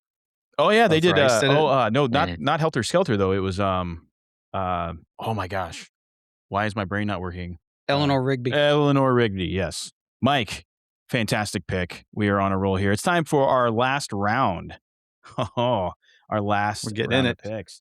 Joe, I'm excited. You went Ramones, Metallica. Where's he gonna go now? This one comes with there's a story tied to it, so I'll get into it after. But it's going to be AC/DC, You Shook Me All Night Long. That Gretsch looks massive on him, dude. That thing's huge. Fuck Yeah, dude. just classic. Yeah, so I was like, I had just started playing maybe 6 months in or something. And my dad worked with who was a good friend of his, but one of his coworkers had a band, like a Southern rock cover band kind of. I think they had some originals, but they played like Skinnerd and all kinds of stuff. And then they threw in AC/DC and other rock songs. And at some point, I guess they were talking and they talked about how I started playing drums and they would gig in the area. So that was my first taste of ever playing live. I was like 14 or 15 and doesn't feel like that long ago, but it was this place called the Pig Pen near me, just like a classic bar with a band. And I go in with my dad and I think there's some other people came. My mom may have been there.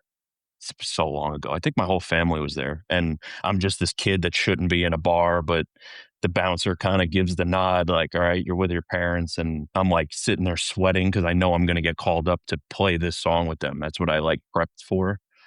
And it was leading up to it, I was like, I would sit with it, and I was new to drums at the time still, so I think I had never playing a kick drum on the end of 3, so it's doing da, doom da, and it was weird for my coordination, so I was like, I knew it was like the gig was coming up, so I was sitting with it and trying to work that out. That's like my earliest memory of like working a kink out before a show. And then the night came and I'm sitting there like sweating and they call me up and I'm like, what the heck? Like there's like people screaming because I'm like this 15-year-old kid that's like nervous and awkward. And then the the bouncer comes up to me with a pair of sunglasses and he like puts them on. I was like, what is going on? I don't know what I just this is sick. Like everybody's just like screaming and just played it, and then they were like, "This is Joe Koza, good special guest drummer," and I was just like, "I need to do this for, like, the rest of my life. This is crazy." So, yeah, then that's what I mean, it was the song, obviously, it's a classic song, and I love that whole album, but, that experience with that song kinda that was the playing live bug that bit me that night, and, yeah, that'll be with me forever. Yes, but I say it sounds like that resonated for you for like life because you were just telling us how you were a drum instructor at School of Rock. So you took that with you and started trying to help other kids feel that same kind of thing. That's awesome, dude. More Yeah. kids need to No, play it was music. cool. More kids need to play Yeah. music. No, No, remove no, it from everything. no. We got They AI don't now. We need don't it. need to play music anymore. Yeah, just tell AI what you want. Yeah, Just exactly. It's a good It's thing all the easy. Gotta put all water's that gone work because I'm gonna in. burn this mother down. You better not. You better not. But no, I love that, and I love so many of my friends, that I've known, like musicians over the years. They've had the kind of stories where, like, I got to get on stage and sing with my dad, or I got to get up and play guitar. My friend Spencer, he got up and played a guitar solo with his dad's cover band when he was like 8 years old, and that stuck with him for the rest of his life. And he's gone off and done a lot of things and toured the world and played in bands, and that kind of thing is just so fucking cool. Like it can completely change the trajectory of your life just by, a parent or friends or somebody being like, "Get in there, kid."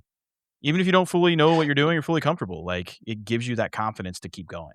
Yeah, my stepdad, Kurt, with one of his old bands, they at one point we were at a bar of age, mind you.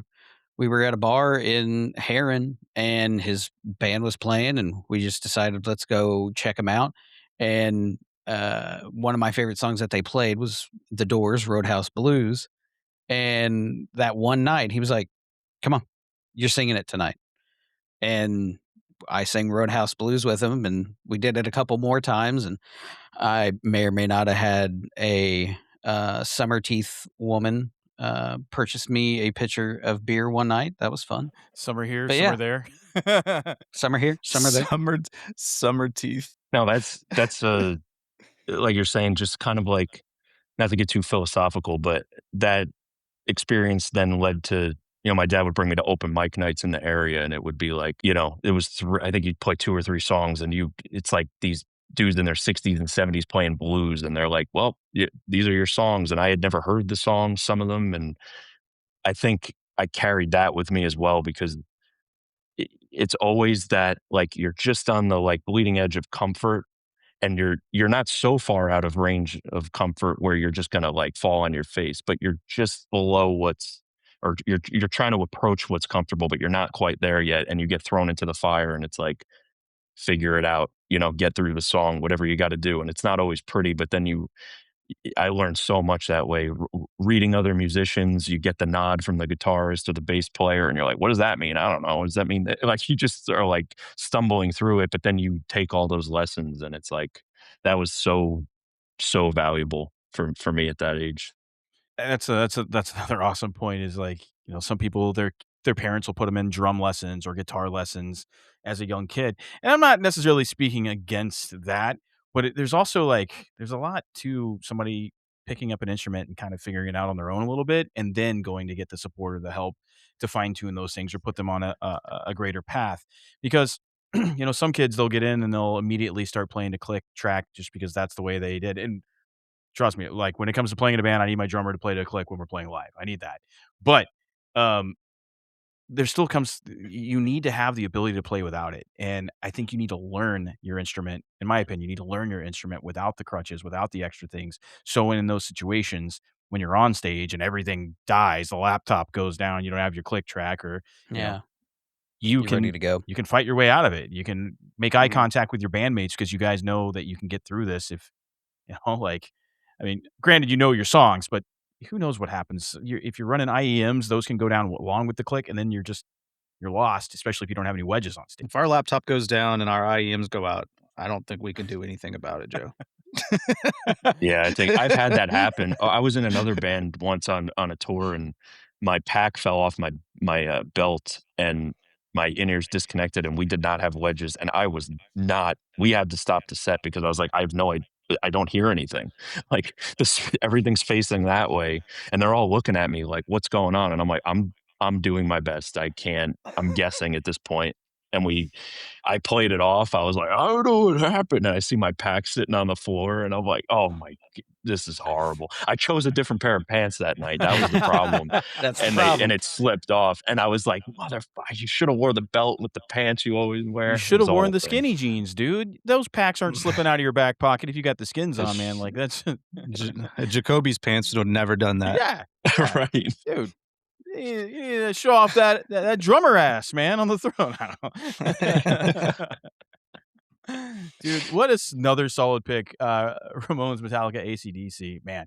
And then we got Steve that's throwing out some Roger Allen Wade, some O-Town. Now Steve's going to come out at us with his last choice. We're going with the fashion of everything that's going on. This is Story of the Year with Is This My Fate? He asked them.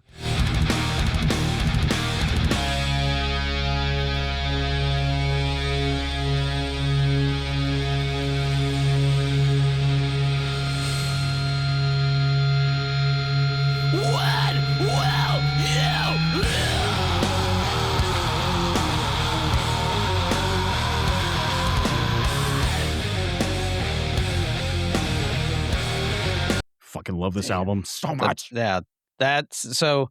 One of the songs that I've had has a reasoning. Like this one made me do this. This one made me do that. That's a song. I don't care if I'm 42 or 82 or 102. That song comes on at the end of one of their sets. I'm going to the pit. I was going to say, I bet walker. live, that goes insane live. Oh yeah, Has Circle to. Pit every time. so A band I like went Story of the Year, to- Circle Pit. what was when they did I think it was Black Swan and Page Avenue at the same time, 2 nights in a row. They did back to back, and we went to Black Swan. They closed with that, and I was literally like, I looked at my my fiance, and I'm like, I gotta That's go. calling to you. I was like, I gotta go. I was down there for 3 seconds. I was like, I can't. Fuck it, I can do this. But yeah, that's one of those songs that is just as soon as that song kicks in. I remember the first time they ever played it live, and I was just like, holy shit, the pageant's gonna burn down. Like this place is gonna go AWOL. They did it at a Warped Tour, and the entire crowd turned into a giant circle pit. One dude standing in the middle, which was phenomenal, by the way, because it went from a circle pit to a wall of death, and dude just stood there the whole time like this and just let it happen. Yeah, that is one song that It's hard. from now to the end of time that will, you know what? I'm going to the pit. I'm going for it. So I stopped That's getting into amazing. pits like, I don't know, when I was 22. Yeah, me too. I like my balcony now. Yeah, same. You get a better view. You know, hey, You get it's a better view, comfy. that's true. Yeah, if And you got tall people standing in front of you, and you're like, exactly. We could be concert buddies, Tyler. We got this. yeah, right? exactly. Yeah, we can go to shows. I like it. MGD's in the back. Like, I don't actually drink MGD, but I just funny to. It's the beer of the topic. Yeah, Get you yeah, a yeah. couple champagnes, baby. Dude, that whole album is just. I love every song. I just love the Agreed. post-hardcore mixed with 80s hair metal. Like, it's so good. We got to throw the Sodi in there, man. Come on. Right on, Steve. I actually, is that your first time picking Story of the Year? I think that might be your. I know Mike's done I it think a couple so. times. All right. I do believe that was. I've been holding on to that one, keeping it in the back pocket for the right time, and this sounded like the right time. Hail. I think this right time, right now. Hell yeah. Tyler, your last pick. What you got? Yeah, I got So Cold by Breaking Benjamin. Ooh, yes. This is a bop.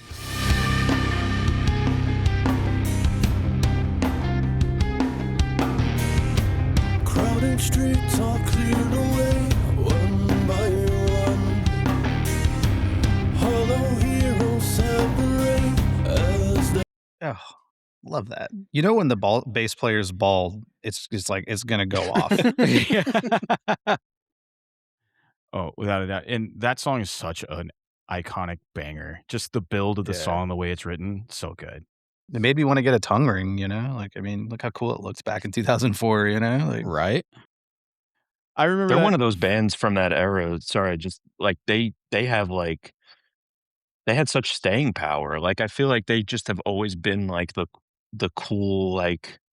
I mean, I guess they went away for a while or whatever, but like they've just been Breaking Benjamin. Like they didn't get memed like a lot of those other bands from that time. Like I feel like they've Mhm. just always been solid. You know? yeah.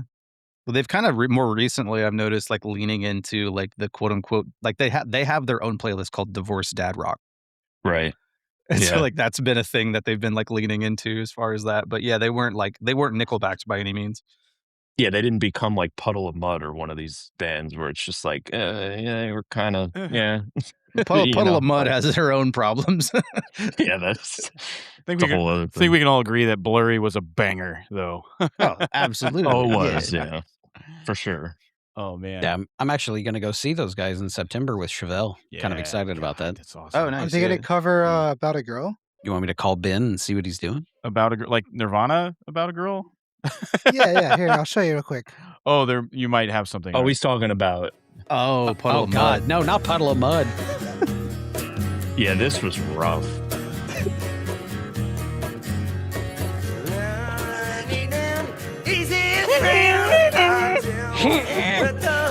Oh my It's god. not even a high note. Dude, buddy, just bring the key down. We're just talking. It's such a classic video. Oh my god. Drugs, man. Drugs. It's a hell of a thing. No, I Drugs was are a like hell of a Breaking drug. Benjamin. Like, what are you talking about, Mike? Like, Yeah, sorry, I was queuing it up. It was thought it was still in my head on the Puddle of Mud there, but Breaking Benjamin was gonna be on my list as well. This song was, and then Metallica, but a different song was gonna be on mine. So you guys each chose one for me. So thank you guys. Nice. We're in sync here, Mike. We got you. In sync. Sick. He brought it back. Did you hear it? He brought back In Sync. There In it is. sync. But I just love that song and how it builds, like the clean, like little, the clean guitar part, like the do new new new new new new new new, and then you have that little lead that comes over. It just creeps and builds and just Yeah. takes you through a ride that so well. That is one of my favorite, just like songs, like just well written songs. That and Yeah. Diary of Jane, I think, are just perfectly written songs. Like, Yeah.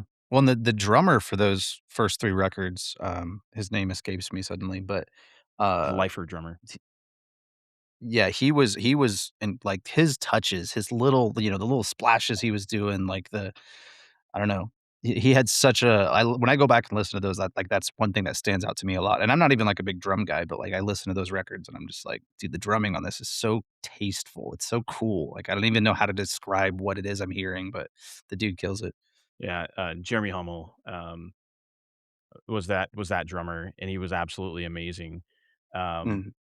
But Ben got mad. So there's actually a lot of drama behind Ben Burnley, if you guys aren't aware. But he got Yeah. mad at the whole band for allowing them to let a girl do a feature on the "Blow Me Away" song. So he fired the entire band and brought in a new band. So Yeah. Yeah, I kind of know the current guitar player, Keith Wallen. Keith, yeah, Yeah, he's a cool guy. He's No. got a lot of good music. His solo stuff is Yeah, pretty good. it's really good. Keith's stuff. Yeah. I've been listening to it's a newer song he just put out. I think it's called "A Thin Line." That single that he dropped. The lyrics in that song, dude. I was doing some cardio recently, and I threw that on, and I was like actually able to just like zone out and listen. I was like, God damn, this guy's spitting on this. I was like, made me get all like introspective, like mid cardio. Did the original Making the Band? I know this is gonna be the second time we reference this, but MTV did a Making the Band. There was a battle of the bands. I can't remember. It wasn't Making the Band. It was a battle of the bands that they had during the whole new metal run. And Lifer was the band that won that, and they won a record deal, got signed, and then Ben had the band with Jeremy. It was just those two, Breaking Benjamin in Pennsylvania or whatever, Philly, wherever they were at. Can't remember exactly where they're from, but they were recording and doing all the music and put a couple songs out, and then they stole the rhythm section from Lifer and pulled them over and became Breaking Benjamin as it was, which is a pretty fun little Lifer's album. yeah. If you guys have never checked it out, it's like it's an even No, kind I of think I have. heavier, more new metal Breaking Benjamin, but super good, Okay. super good. It's crazy just like going through their top songs, and it's just like, that's a banger. That's a banger. That's a Mhm. banger. Like, Dear Agony, Dance with the Yeah. Devil. Come on, man. Yeah. So good. The whole Dear Agony album is incredible. I'm just Agreed. Like, Fully agree. The first three are to me, I'm just like, yeah, those are no skips. I'll listen to those all the way through and like no skips at all. So Cold was like what really just launched them Mhm. into the the stratosphere. But that first album was so fucking good, and it did get some decent radio play, but it did not put them at the level that obviously So Cold did on the second album. But I always get kind of bummed out because I'm like, I feel like we lost some opportunities at more singles off of that first album. Like Skin Sure. was Yeah, they had Polyamorous, I think, was the big one off of that. and but- Skin followed that one up, I believe. And I think those were really the only two that they actually had any push from on that first Mhm. album was Skin and Polyamorous. But that whole album is chock full of bangers. Yeah. Fully Really agree. was. Shallow Bay. Good God, Water. Like, Yeah. what was the Well, my main reason for putting that song too was like those were the albums that I like learned to play guitar to. You know, like picking out all the riffs. Like I wanted, like I could probably play the Weird Not or the second album all the way through. Like right now, if you needed, like on the spot, gun to my head, I could play that record. You know what I mean? Like, what's your favorite song to play on that record? ooh, Because that's one of the ones I bought a tab book to when I was younger. Oh, really? Yeah. Really? Nice. I mean, probably So Cold. I'd have to look at the track listing. But yeah, probably So Cold because like that riff, that it's so like just tasty. I don't know. Rain. Follow and Firefly. Those were Firefly, like yes. yeah.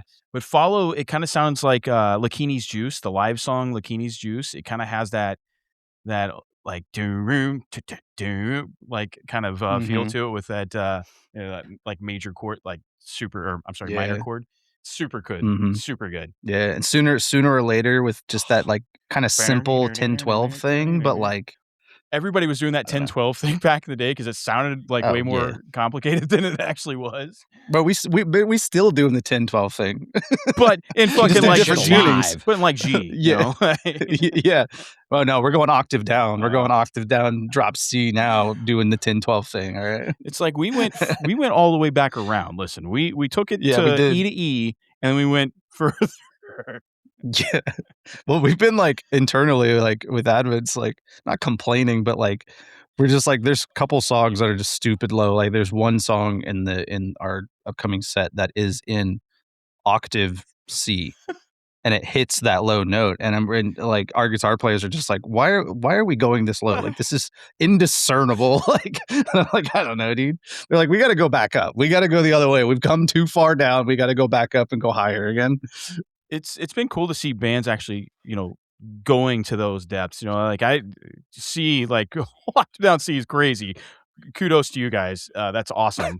But like even E to E is crazy. But then you have band like Home Team, who they're playing some of that Mhm. last album is in that octave E, like down. And it's like those are all Yeah. poppy dancey songs. What the hell? It's really, Yeah. it's Well, really even cool. like Sleep Token, like they're all down in that area, like D sharp and stuff like that, octave down. Fucking playing goddamn 19 string guitars over here so we can hit those low notes. Dude, yeah. Yeah, like our guitar players are getting like these crazy long scale baritones so that they can actually play these things cleanly, and they're even still like tuning down to a level and then having to pitch further, like digitally. Oh yeah, gotta love the drop pedals. That's my Balaguer right there. That one. That's my baby right Yeah. there, and that's my I baritone. love the color on that. Yeah, that's my custom Wiley guitar, and it's What tuning you keep that in? right now it's in A sharp. Because I love A sharp. Yeah. My new album is all in A sharp. So Yeah, and that's such a versatile tuning because you can get heavy, you can get the low notes, but it also like you can play chords just fine, and it's not like disgusting, like Yep. dissonant. You know what I mean? Especially when you go to play something clean, it's like it's not like a fart, a muddy fart, like Yeah, 100%. man, oh gosh. Where are we at? Oh, dude, you lost me on you picked one of my favorite songs. This is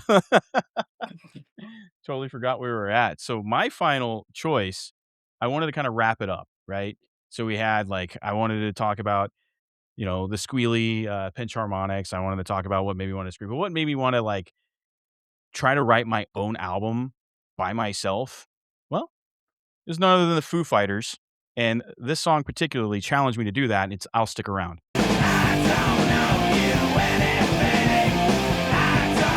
Get attacked by a meatball?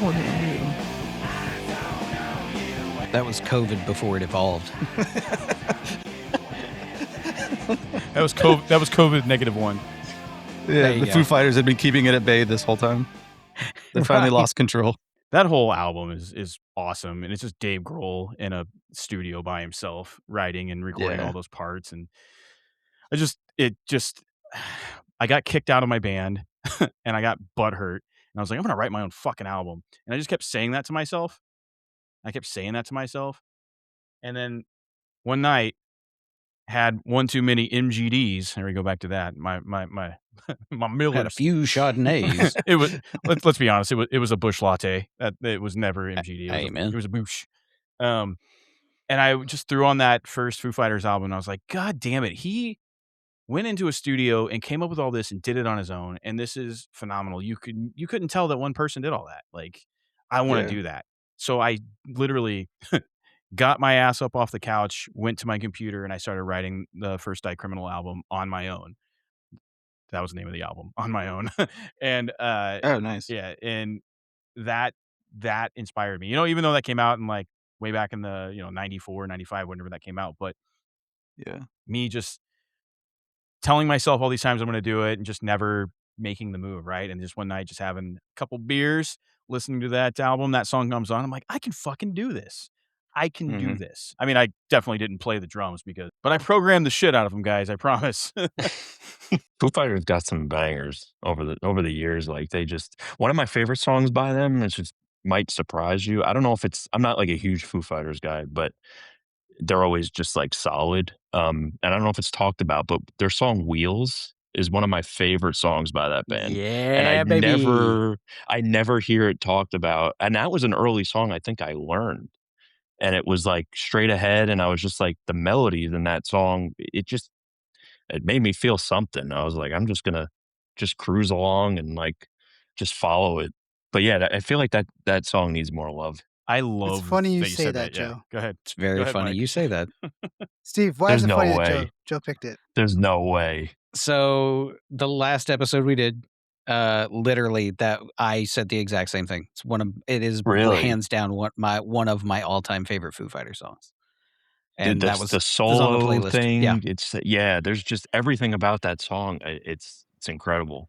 Yeah, the one thing I brought up was the Taylor Hawkins memorial and how it just brought a whole new aspect to it. Watching Dave fight through playing that song acoustic, and it was just like, oh, and it's just a great song in general, front to back. Favorite song, one of my favorite songs. And I get like, everybody says Everlong and, Learn to Fly, whatever the big ones are, but that definitely needs to be in the discussion, I think. We literally we were all talking about that last night. Yeah. It was, and our guest that we had, it was Ryan from the band Football Head. Highly recommend if you haven't checked that band out. Incredible. But we were talking about how that song is so underrated. It's got all those open chords, like just like those chords hit and you hear the high end. We were talking about how like that's because of like that's how Dave writes. He writes because he's a drummer who's playing guitar. So I read an interview that he talks about his low notes are the kick and snare. His high notes are the cymbals. So when he's playing guitar, he plays guitar like the low notes are his kick and snare and the high notes are his cymbals. And Yeah. when you think about that, and you think a song like Wheels, it's like or even Everlong, right? Like you can hear it. That's interesting. I didn't know That's that. cool. Yeah, he's obviously one of the all-time grace. Even what that rhythm does, how it does that like the first I was like, what? Like at the time, I was like, this is Whoop. crazy. Yeah. The use of just playing with time in that way is great. It always reminds me of Smashing Pumpkins mayonnaise. That exactly that part you're talking about. It reminds me of Smashing Pumpkins mayonnaise. Only, there's that little shitty guitar that goes off in mayonnaise. So, Dude. Oh man, what a bunch of awesome picks. All right, Mike. All eyes Close on us you. out. You're closing us out, bro. Bro Why am I last? Montana. I feel like you should end this. That way the end of the podcast playlist is your thing. I think we asked What? that question when we let you get out of the closet and start, actually participating. Not like that Weird closet. choice I of mean- words, but Like how Mike and I All both right, went. I meant we kept him under the stairs like Harry Potter. Like that's what I mean. Like the little closet room. in They made a movie season about one him. of the show, I didn't pick songs. I only got one pick at the very end of the podcast. But no, I'm yapping. So to close it out, Held a gun to our heads. yeah, I was like, you better let me fucking talk. To close it out, this band was thrown on a burnt CD, and that CD was chucked at me. When I plugged this bitch in, I was like, what the fuck am I listening to? This is Seosin translating the name. Yours.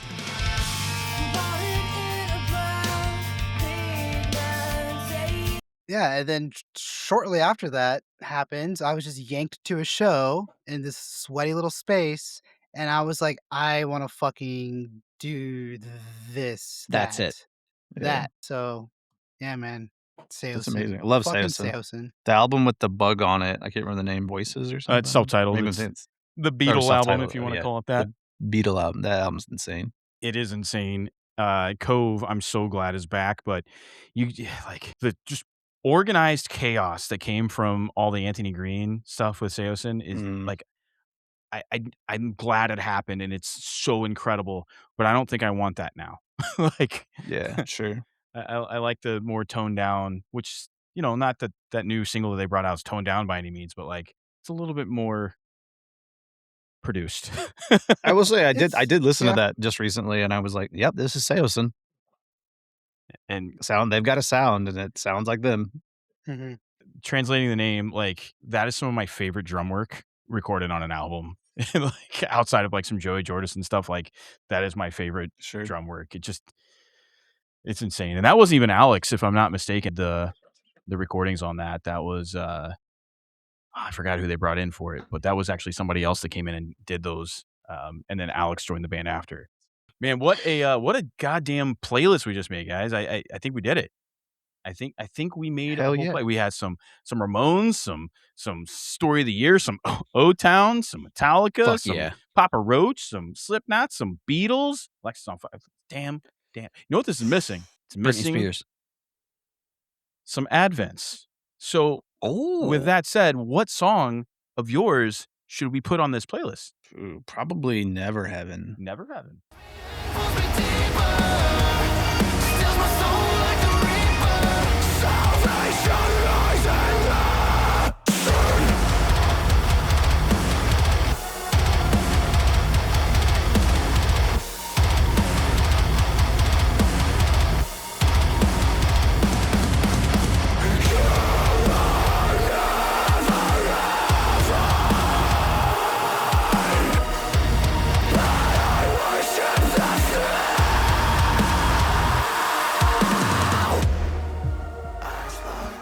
I like it, and that Back song's that up, a Joe. banger. You stand by that? Yeah, I'd say so. Banger. Thank you. Before we got on today, I freshened up on it all. I was like, that was the one I just kept. That's awesome. Yeah. Yeah. Thank you. But good shit, guys. It's good to hear. Yeah. Hey, your music is palatable, and I enjoy it. Thank you, fellas. Wow. Thank you. No, man, we made the freaking playlist. And just another reminder, everybody, you can go into the show notes on this here episode, wherever you found it, and you can click the links. We got Apple Music and Spotify right there for you, and you can listen to this playlist. You can enjoy it. You can give it to your meemaw and your peepaw, or your cousins and grandma. I don't know. Did I say grandma after I said meemaw? Anyway, it doesn't matter. it depends.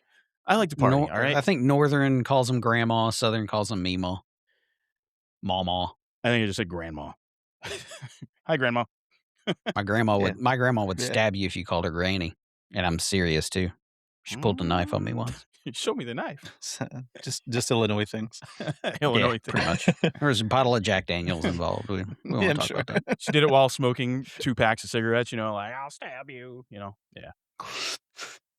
Get over here. So guys, My grandma did not sound like that. So guys, we learned a lot about you guys, like through making this playlist. We learned a lot about you individually and stuff like that. We learned about how the band came to be, but now I want to know, like, what's going on with Advents? What do you guys got coming up? We've heard some rumblings about some touring. We've heard some rumblings about some new music. So what can all the good people expect? Yeah, we got a record coming out next month, and we will be on tour during the time the album comes out. So we start our tour in Nashville on July 10th, and I suddenly can't remember the day the actual record comes out. I think it's a week after that, but July 17th. July 17th is when we're 17th. out. Yeah, 17th, so it's a week after that, and Which means if you're hearing yeah. this episode, it's out right now. Yes. Go Go listen Yes. to Go it. listen to it. Go listen to Yeah. it. Go listen to it. Go buy a vinyl and a CD and a T-shirt. It'll make our record label very happy. By 2. And we're gonna try to be out on the road as much as possible. So yeah, come to a show and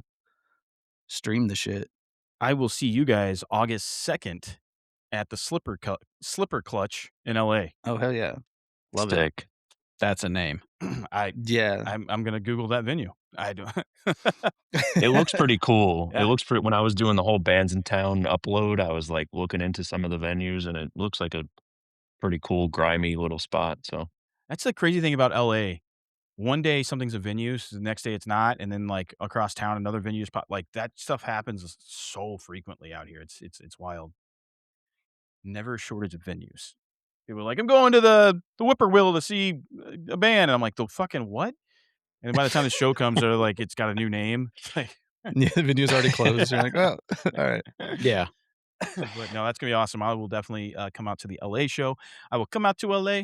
Ooh, some Don Broco. I like Ooh, it. I Tyler love that it Roberts. says it's such a good band. I love Don Broco, dude. That's my. we can my request favorite. a show from you guys. This is cool. Oh, cool. He's I don't like, know how- oh, I didn't know where that goes. I don't know what that button does, but click it. You'll see. Click it.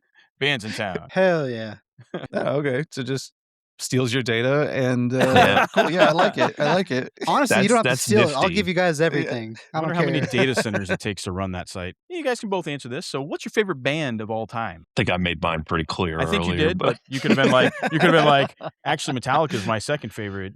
They're just my favorite to try to be inspired by. Yeah. yeah, I mean, no, I probably it have is- to it's say, I probably have Metallica. to say Linkin Park, to be honest. Okay. That's awesome. Favorite song of all time? That one's tougher. That one's Oof. tough. That's Um, impossible. Mm. Do you, I've thought Hmm. about this in the past, and it's impossible. There's so many. Like it could be so many different things. I think Iris from Goo Goo I Dolls think it is was mine. that. Oh, okay. That's a beautiful song. It's probably that O-Town song that Steve played earlier, to be honest. Fuck yes. Hell yeah, dude. Hell yeah. That's I'm amazing. going to listen to that later and cry. Can I give Stink. you? Can I cheat and give you a record? Sure. I like that. I'm gonna go Ashes of the Wake, Lamb of God, as far That's as what I thought. record.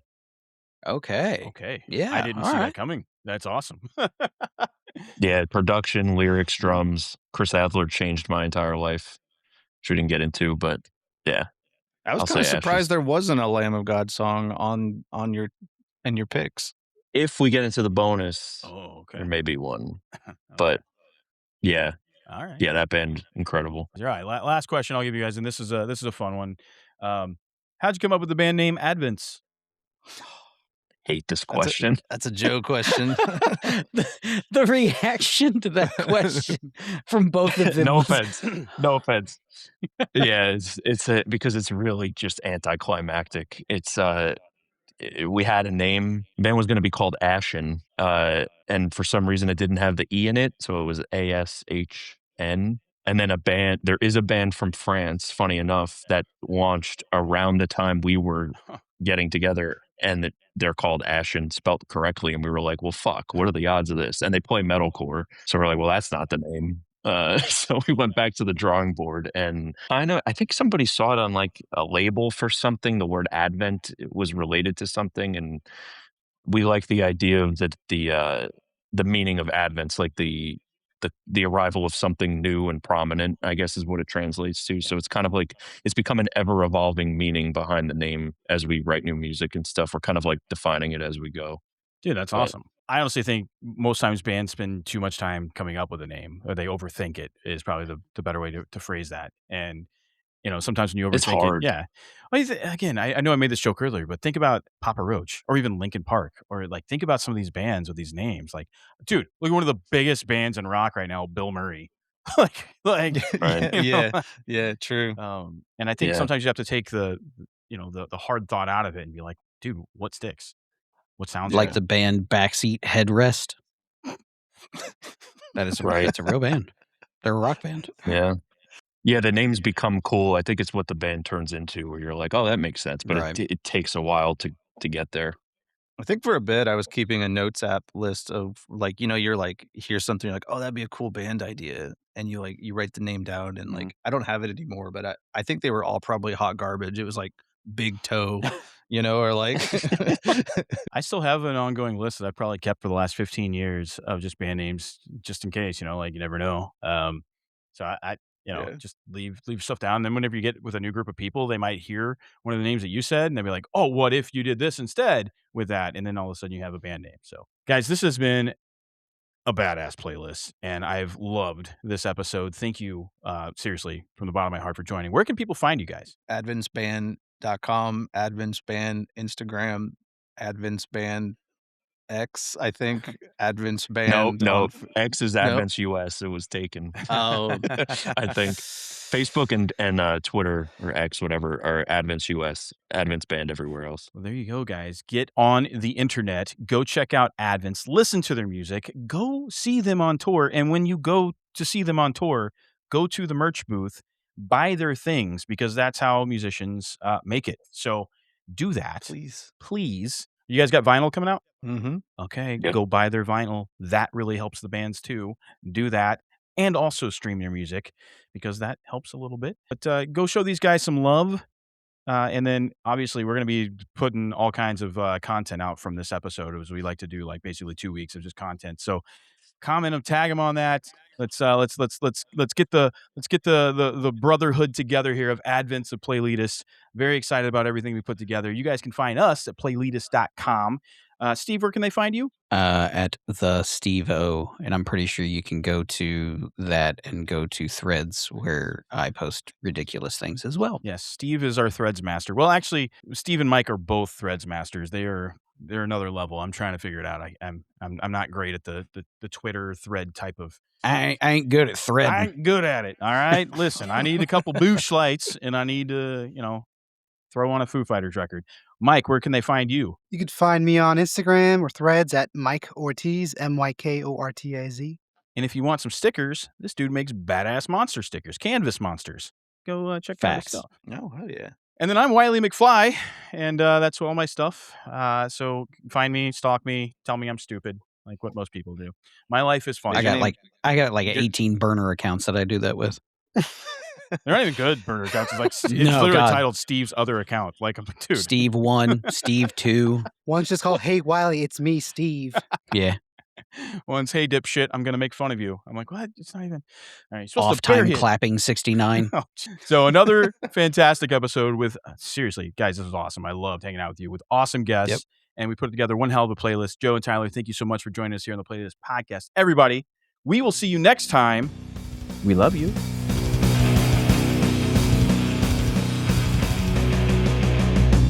It made me want to get a tongue ring, like